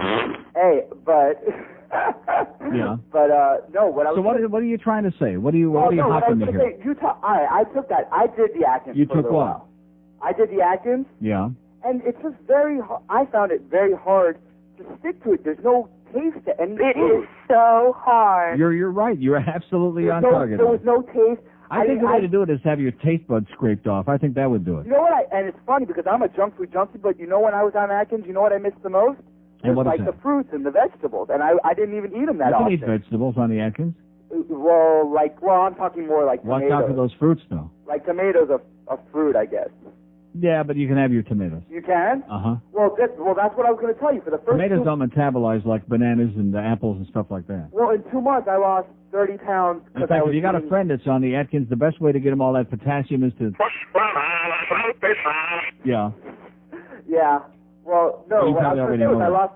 Hello? I'm listening. Oh, no, I lost... Why are you so defensive? No, I'm not. I'm saying hello like I'm going to hang up on you or something. Well, because... I might. Sometimes that happens. No, I lost 30 pounds. Yeah. In 2 months. You still haven't told us by doing what? Yeah. Hold on. That's why I get defensive. Well, let's get to it. Okay, because I was eating mostly salads. Shallots? Shallots. You know our friend Marcello with the shallots? I was eating salads, baby. Maybe the spokesman eats shallots. Maybe that's why he talks like that. Yeah, well, no, but and the fat-free dressings and stuff. Right. Well, forget about fat-free. But they do have a great low-carb. Man, I forget the name of the brand. I'll have to check it out. It's like in a jar in the produce section where they have all the salad dressings. But Uncle There's a low-carb. Will you listen to me? Yes, People are hanging on my every word. Okay. Low-carb, blue cheese, and they have the other kinds too. Just sensational. And it's got like almost no carbohydrates in it. Okay, but you know why I'm saying this? Because to slop on your shallot. No, because you say it's Bromamide with all this fat-free garbage. It is. You know what? But it worked for me. Well, that's good. If it works for you, exercise a little bit. Yeah. Why don't you swim or something? Why don't I swim? I think today would be a good day to go out swimming. Okay, I'll give it a try. Good luck, pals. Zagazun. Happy Circus. Okay, there's a Jewish young man who can finally see his penis. Oh! We have an open line, and he's not too pleased about it either. Open line in Dade, 5670560, pound 560 on the AT&T wireless line. He just discovered he's an underachiever. Here's Coconut Grove. Hello. Hey, Neil. How you doing, man? Great. Hey, flan, it's great. Maybe you had a bad experience. Have you ever tried it? Oh. But you know, it depends. Zabalione, the Italians, that woman was right yesterday. Zabalione, and it also has got that scum on the bottom. You know, Neil, it just depends on the way some people make them. But, you know, if I understand, it could be like watery down. But the ones that, like, my mother makes or my grandmother, they're great. Firm with that caramel over it. Oh, man. It's with great. The what all over it? Caramel. Oh, caramel. I thought you said something else. Anyway, and also, George Didn't was it sound like he said something else? It sounded like... I don't want to say it. Go ahead. Anyway, George was talking yesterday about chicharrones. Chicharrones, yes. Chicharrones. That's great for the Atkins diet. Is that related to rice-a-rones? No. Hey, have you heard... What is it? It's pork skin fried. It's what? It's a pork skin fried. Oh, like pork rinds, yeah. You know, but it's pork good. rinds are okay on the Atkins. But how many pork rinds can you eat? They're so dry, it leaves you gasping for oxygen. Well, when I was doing the Atkins, man, that was my lunch, you know? Not the that and a caffeine-free Diet Coke. They're what? The real stuff, not the bag stuff. No, it's completely different. I mean, you can't even compare it. Chicharrones? Maybe somebody will bring me some. I will. Great. Listen, you know the complaints of people calling about that sound on the radio? Have you ever heard it yourself? No. You want to hear it? Because I have it on a tape. Okay. Okay, listen to this. Did you hear that? Oh, my God. I mean, that's on the air? That's on the air, man. And it happened today, like, See, now, and you mentioned on Today of all days that I'm so disenchanted with this goddamn Mickey Mouse place where everything is so bumfork, man. Why don't these people make an effort to be a real goddamn radio station? Why won't they make a commitment, get these people some good equipment, and stop trying to potchkey around? This is a joke. And it happens all the time. I'm so embarrassed to work on this, but I will take the money, but I'm embarrassed. Hey, can I call someone a douchebag? Go ahead. Frank, you're a major douchebag. Okay, bring me some chicharrones. I will, guy. Arrivederci. We have an open line, and what are you smiling about? I'll try a chicharrone, huh? And a pepperoni. I do like my pepperoni. It's 9 minutes after 1 at 5:60. So what am I guess I'm not going to get anything, huh? For lunch? If you want. Well, I mean, you tried to peddle me that piece of salty, slimy meat. It sucked. Sorry. I don't want your salty, slimy meat, okay, mister? Jesus Christ. Dude, don't say pig in front of Jesus. Oh, man. It's tough being a squirrel. Look at this traffic. Why couldn't I be bored a house cat or something? Oh, man. What am I going to do? My brain is so small, I can't decide. I'm standing right here by the road. Should I stay or should I go? My pal Rocky pondered that. Then some said he made him flat. You go to hell and you die. If I'm wrong, I will go flat. Because they're a bunch of apps. My tail will be some redneck app. Experts say that we are stressed. By having Goodyear on your chest. I spend my life out on a limb. Just once a year that I get trimmed. I don't give a rat's ass.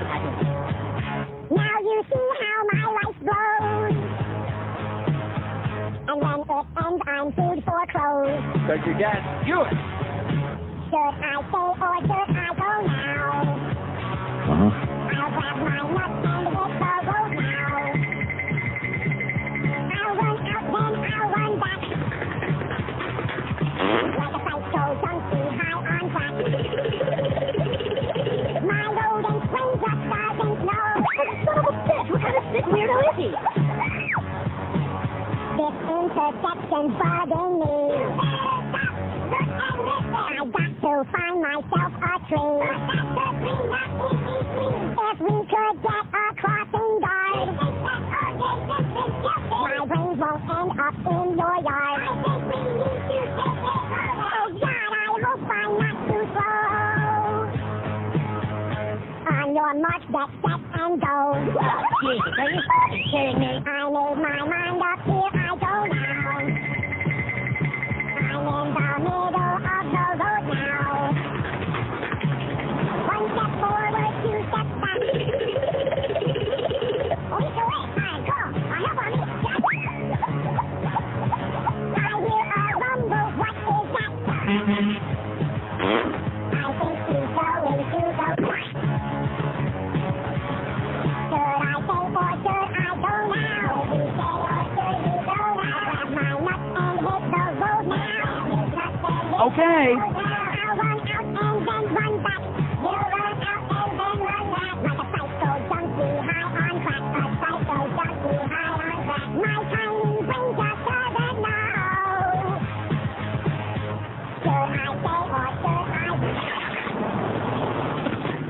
.116 at 560 WQAM. I'm devastated over that Defo business, you know. First I thought it was the Bardini business, but it's a Defo business. I mean, it wasn't bad enough the Rimmer thing, okay? It took forever and ever. It took about 4 or 5 years for him to finally come to grips with that. And from the sound of that tape I played before, he still hasn't come to grips with it. And now this Rick and Sud saying, how could you be paranoid of Rick Riley, okay? I mean, being paranoid of Rimmer, that's embarrassing. But being paranoid of Rick Riley? Come on. Come on, Defo, lighten up a little bit, will you? And lose some goddamn weight. Here's a mobile in Kendall. Hello? Neil? Yes? Are you feeding your dog to give it the crap? What am I feeding it? Dog food. Dog food generally makes dogs crap. There you go. Try it. We have an open line in Broward, 567-0560, pound 560 on the 18. Maybe it was the ground glass. That might have done it. Here's a mobile in Fort Lauderdale. Hello? Happy New Year, Neil. Same to you. I'm concerned about your dog because I know what area you live in, and is the dog on University Drive? Is the dog on University? Yeah, right at the corner there. He's running around in traffic on the corner of Sunrise and University. What does that mean? Is that the animal hospital you brought him to? I'm not going to tell anybody where the animal hospital is I brought him to. He's somewhere out there in Plantation. What difference does it make? Well, there's a female veterinarian in your area. I know where you are. Yeah. I'm just going to suggest that you get a second opinion because she's awful. A second opinion? I'm worried about your dog. A second opinion? No, you're not. Yes, I am. No, you're not. I mean, how do you... I'm in the dog business. A second opinion about what? Well, whatever she tells you, I would suggest you get a second opinion. Yeah. I brought in 2 dogs in 2 days and got 2 misdiagnoses. So. Yeah, I've had misdiagnoses at this place before too, and it was I had no choice. And they changed vets like McDonald's employees. Right, that's the one. Is that the one I'm talking about? Yes. And it's a female veterinarian. Well, they got female, they got male, they got some I'm not too sure about. They got all kinds of, like you said, they change like we change underwear every day. Right. Every week. Well, because I think I know who she is, and I just wasn't very happy there, and I'm in the dog business. Well, I was real unhappy last time I went there a few months ago, and we'll see what happens this time. Right. Well, best of luck. Maybe it just won't work out. Okay, thanks a lot. In fact, this morning after I cleaned up that mess, I know right where to take him. 2 open lines in Broward, 5-6. It's called Getting Even. 567-0560 and pound 560 on the AT&T wireless. He's kind of like Paulie. Remember Paulie? Oh, won't see him no more. Here's Miami. Hello. Hey, how you doing, Neil? Great. Listen, my dog had the exact same problem yours did. I mean, this is not the first time my dog has had bloody stool, okay? Oh, this was horrendous. Basically, my dog ate a lamb bone, and it, scraped its way out through the intestine. And nice. It was, and it just spent a lot of money, and basically the doctor said, well, it'll be okay. Mm-hmm. So I just wanted to let you know. I don't think he ate no lamb bone.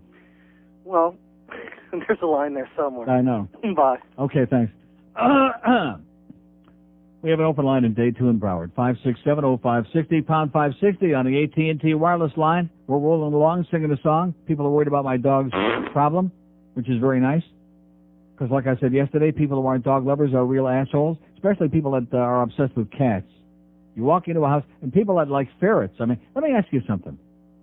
Does a ferret in a litter box like a cat?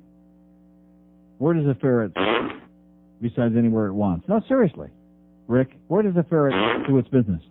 I don't understand. There's so many, reasonable pets. I mean, we don't all have to be the same. It's like the vanilla ice cream thing. Maybe dogs and cats are boring, parakeets, cockatoo, whatever. But, I mean, a ferret for I don't know, a weasel? Here's Fort Lauderdale. Hello. Hey, Neil. Yes, sir. How you doing, man? Okay, man. How's everything going? Okay. Hey, you know what? You hung up on me before, but okay. Open line in Broward, 567-0560 and pound 560 on the AT&T wireless line. How about that? It worked again, didn't it? Did it work again, sir? Uh-huh. Good. I'm glad it worked for you. Here's Miami. Hello. Hey, Neil. Yes, sir.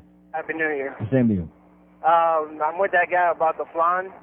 Because if you haven't tasted, flan from different bakeries or wherever you... Yeah.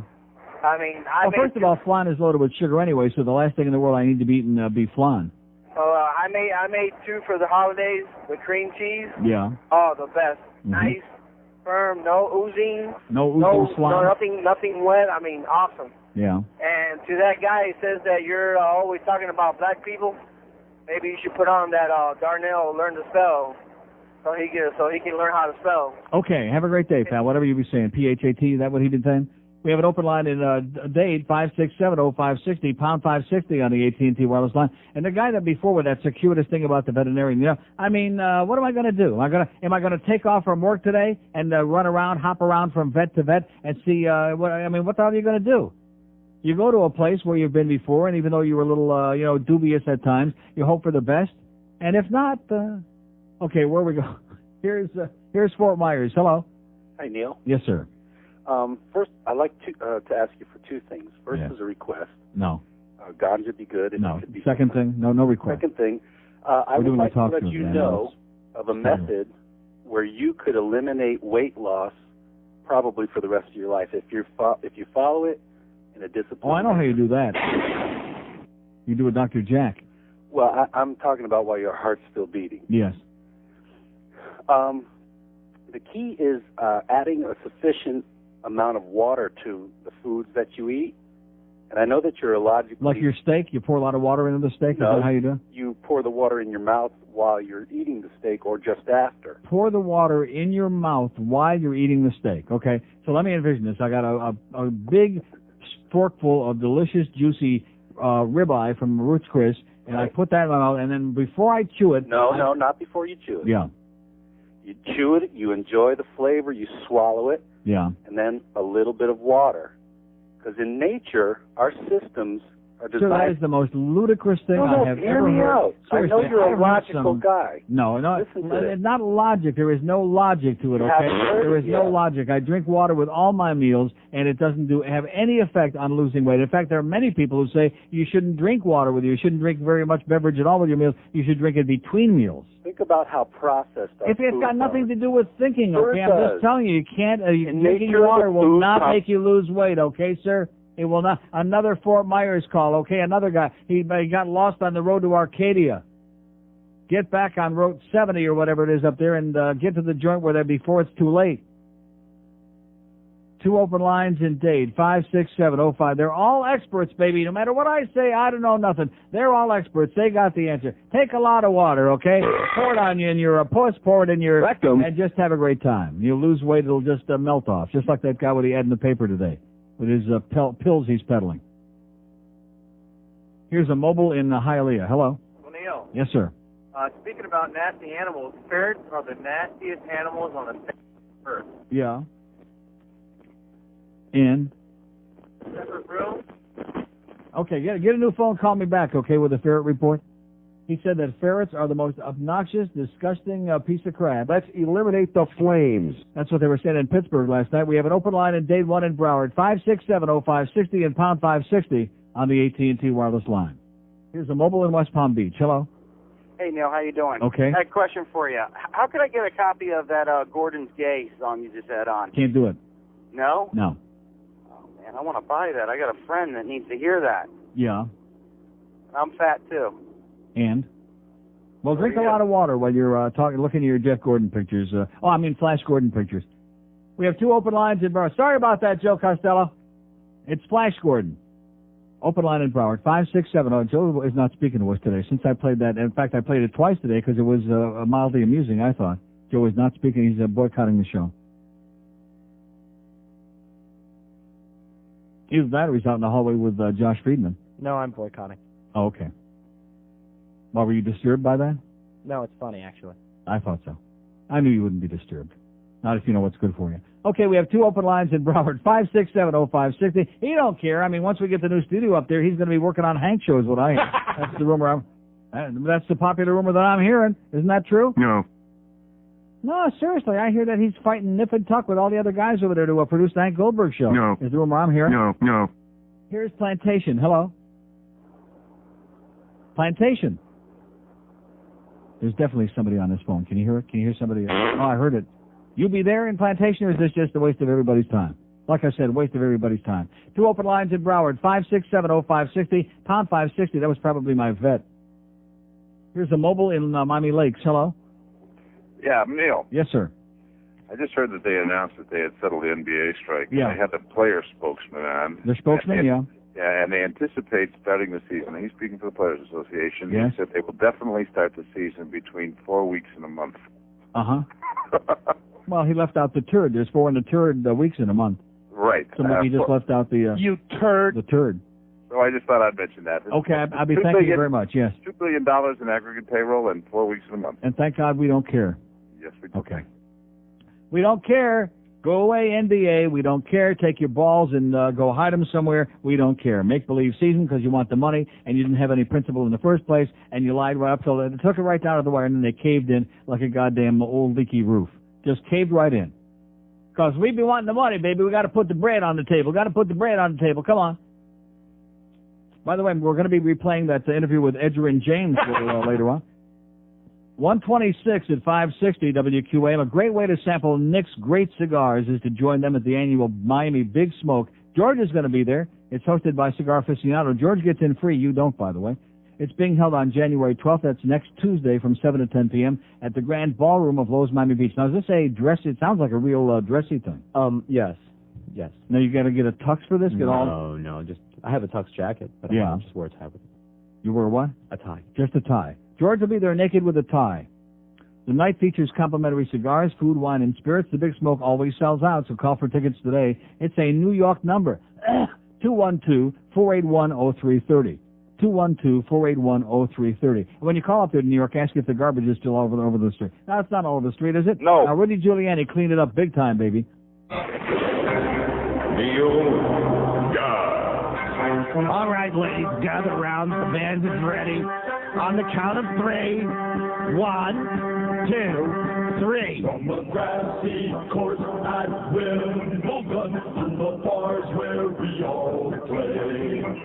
We are angry dice who battle those who are anti-gay.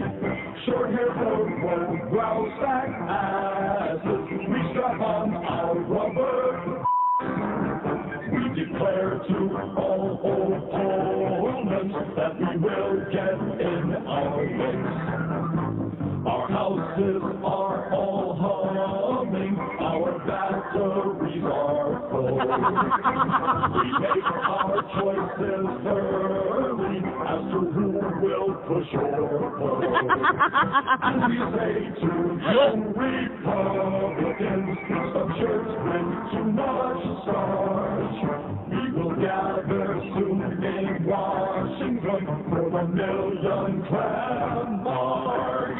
Excuse me, soldier. Are you from Roto-Rooter or just happy to see me? 132 at 560 WQAM.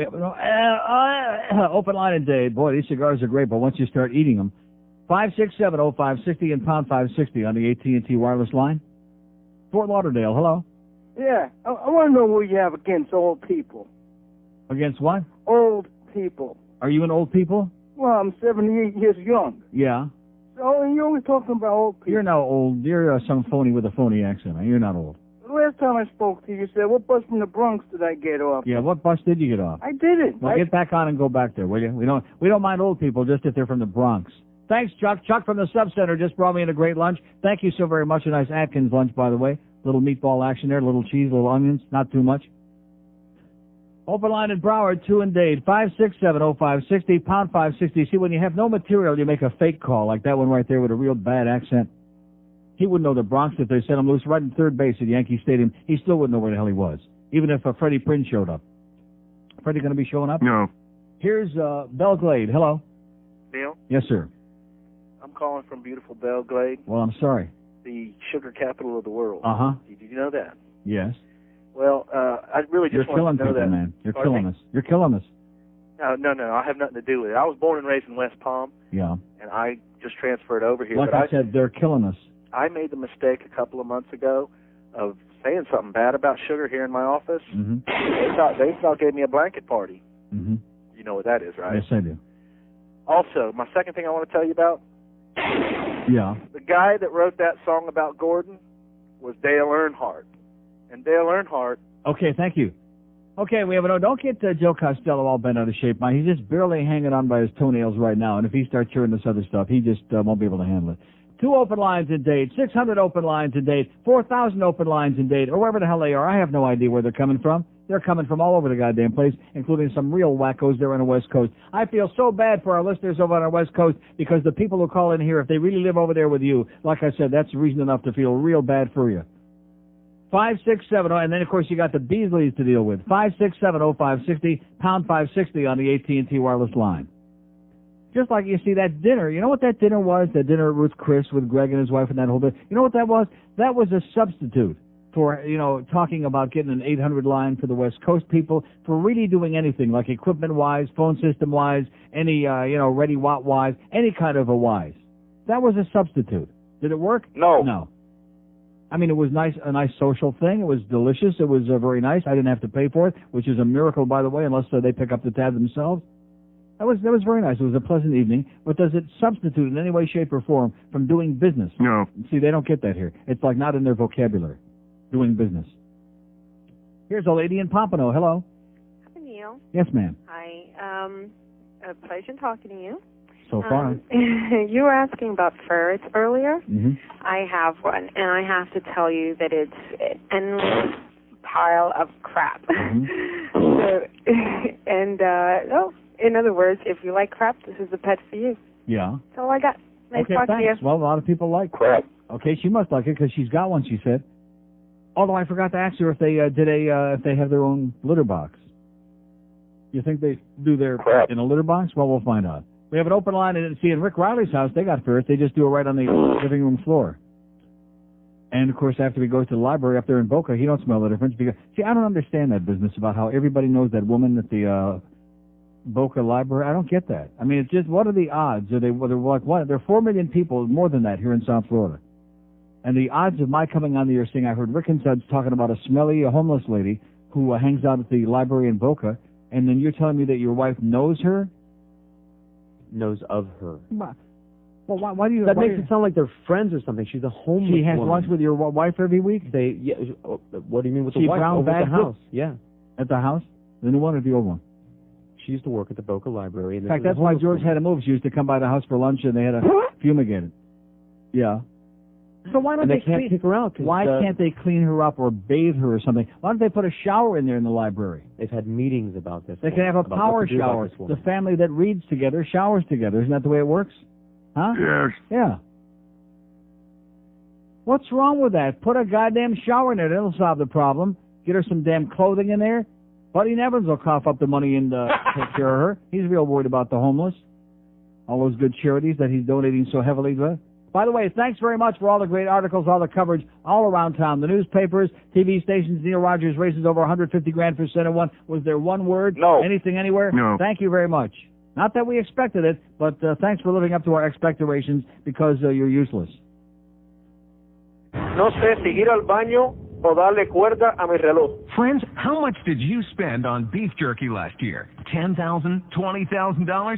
Well, your digestive troubles are over with a revolutionary new jerky made. Yes, for the price of a cup of coffee and the cost of our machine, you could be ready to make pounds and pounds of deluxe, low-fat, limited edition, bipartisan mock beef jerky byproduct for 5 simple payments of just a few low monthly installments of merely the amount of money being asked by us for you to pay for this fine product, plus shipping and handling and state and local sales tax, plus delivery costs. You can be only a couple short payments away from being in the early stages of financing what is guaranteed to be a simulated foodstuff that will stay in your family even longer than the beef jerky stays in your colon. How does it work? Well, that's all explained in our easy-to-follow 75-page low-calorie Japanese instruction manual. Just call 1-800-JERKY-ME, and you'll be the pride of your bowling league. Hey, how's Ron Popeil doing, baby? Oh! Have you ever seen the one for the dehydrator with the jerky? Have you ever seen? Oh, that's one of my favorites. I'm not sure whether I like the pasta maker the best, the one that's got that stuff oozing out, you know, the red and the green and the yellow, and people are like gagging out the audience and falling all over each other. And he does it with a straight face. Oh, yeah, you can make herky jerky and turkey. And then the cross-eyed bit sits on there. Oh, yeah, wow, look at that. Where's the money, Ron? Here's Hialeah. Hello. Neil, how are you? Great. 1999 starting kind of slow, eh? It's you know, what it is. It's what it is for this town.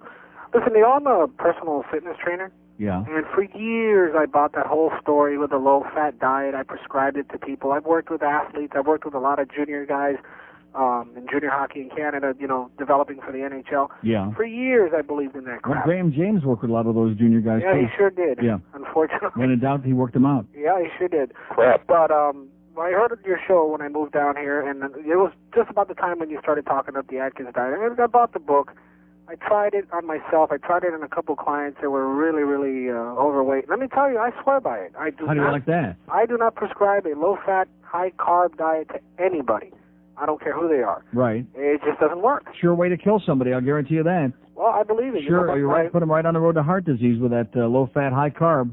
It's a bunch of crap. Yeah. Listen, one quick question. I caught the other day that bit with a guy from Silence of the Lambs. Yeah. Is that something that Phil Henry did, or is that just something that, you know? No, believe it or not, Phil Henry did not do that. How do you like that? It sounded fantastic. It is. If you have a chance, you know, I'd like to hear it again, because I only caught the tail end of it. It was funny. You mean we didn't play that today? I didn't hear it today.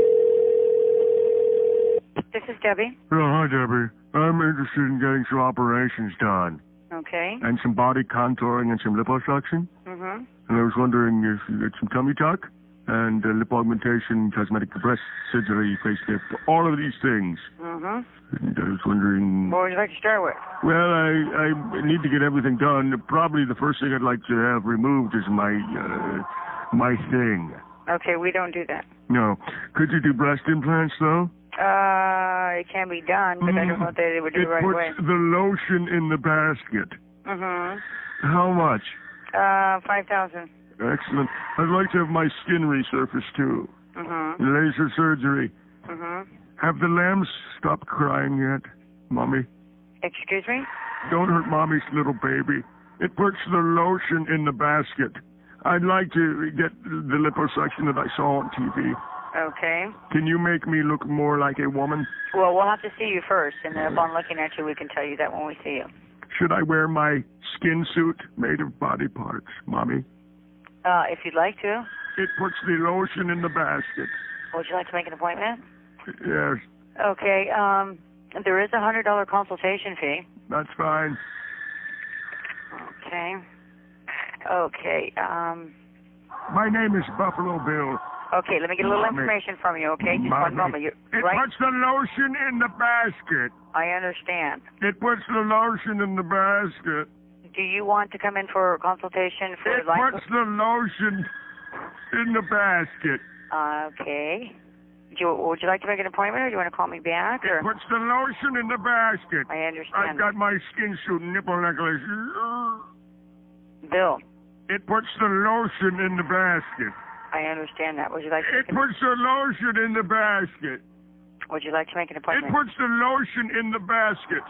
Okay, I will talk to you another time, okay? It puts the lotion in the basket. Hello? 1:45. In fact, now, what do you mean that's on there so long at the end? What does that mean? That you're not going to... Oh, on the original, it just went on, and then it clunk. Oh, yeah? There's some nice logical ending. Oh, I see. Now, did Phil Henry do that? No. Are you sure? 2 open lines a day, 5670560 and pound 560 on the AT&T wireless line. Here's Hollywood. Hello. Hey, good afternoon, Neil. Yes, sir. Happy to you. Happy Wednesday. It's been a long time since I talked to you, but I'll let you know, I still like Rick Riley. There you go. You know something? I should have taken a poll. Maybe we'll do it tomorrow. I should have taken, because I feel really bad if you believe that about this default thing, because he's taking this very personally, and it's business, and he's taking it personal, and it's obvious he's all bent out of shape. I mean, Rick and Sons, I've worked with them for years, and not everybody who listens to the Neil Rogers show listens to the rest of the station. That's obvious. And so for people who don't listen to the worst team, I thought it would be okay to mention, like Rick and Sons over there at 9:40 in the morning, stupid talk between 6 and 10 a.m., and they need some help because Clear Channel is cheap, and don't give them any promotion, and what's wrong with that? But Defoe is psychotic about it. He's suicidal. Defoe's doing all right. He's over at Shlomi's right now, giving away free hockey tickets. Probably another one of his 85 gigs that he's got going. I think so. But anyway, I just wanted to call you to say we're still here listening, and I just want to call one of my good friends, one of your good friends, a douchebag. Yeah. Hey, Stem, if you're listening, you're a douchebag. Now, let me ask you before you go. What about those stock reports on the Rick and Sud show? I don't listen to them all the time. Okay, have a great day. That was a diplomatic way of saying, does he want to hear him? No. No, we don't. We want to cut it out, Rick. Stop doing that. We can't stand it. Open line in Brown. It's just so it doesn't fit in. It doesn't fit in. It's like turning on Dr. Laura and hearing her talk about bloody diarrhea. It just doesn't fit in. This show, you expect to hear about bloody diarrhea, and you did. Thanks to my little dog. Thanks, Tiny. One open line at Dade, one in Broward. The Hank Goldberg Show from Shula's at 2 o'clock this afternoon as we get approaching that big sports weekend, baby. Oh! You're fired up in the NBA. They settled the deal. You excited about that? No. Good. We're not. We're not. In fact, if they cancel everything after the Super Bowl's over, cancel everything except the NHL, and then we can calm down a little bit. I'll be happy. Talk about important things like bloody diarrhea. Here's the mobile in Key West. Hello. Hello? Yes, sir.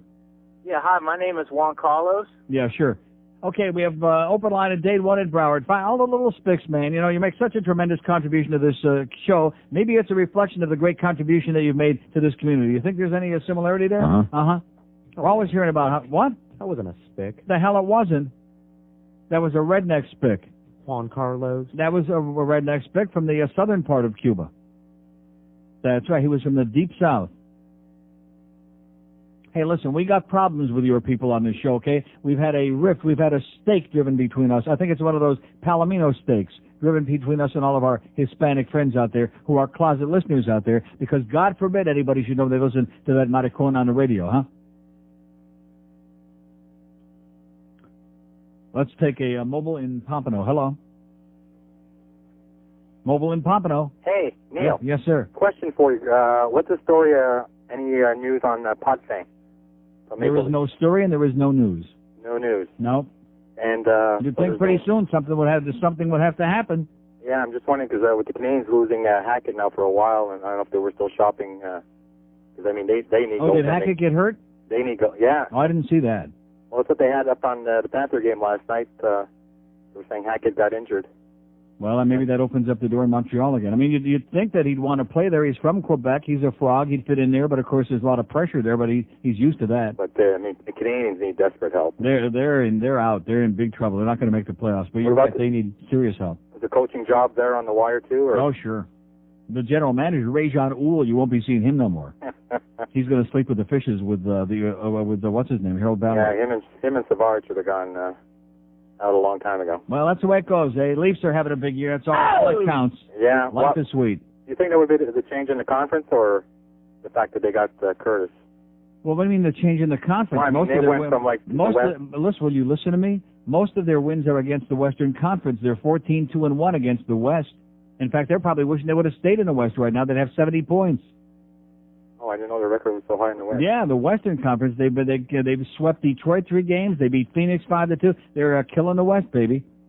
Great. Well, you just got to learn to play a little bit against those boring trap teams in the East, and they'll be okay. Right. All right. Thanks for the info. Okay. Have a great day, eh? Bye. See you around, eh? We have an open line in Broward, 2 in Dade, 5670560, pound 560 on the prestigious AT&T wireless line. Where do you find Hank Goldberg? Right where you got it. Sports Radio 560 QAM. Get down on your hands and knees and lick my boots. Hi, this is Janet Jackson, and my new album sucks. So I've got Juan Valdez here. You got that coffee hot? Sí. As I said in Newsweek, I love coffee enemas. Sí, decaf in the back half. That's why I'm opening up my chain of coffee enema places called Starbucks. Sí, Starbucks. Starbucks. We've secretly replaced Janet's coffee with piping hot Folgers crystals. Juan, you got those gloves on? Sí.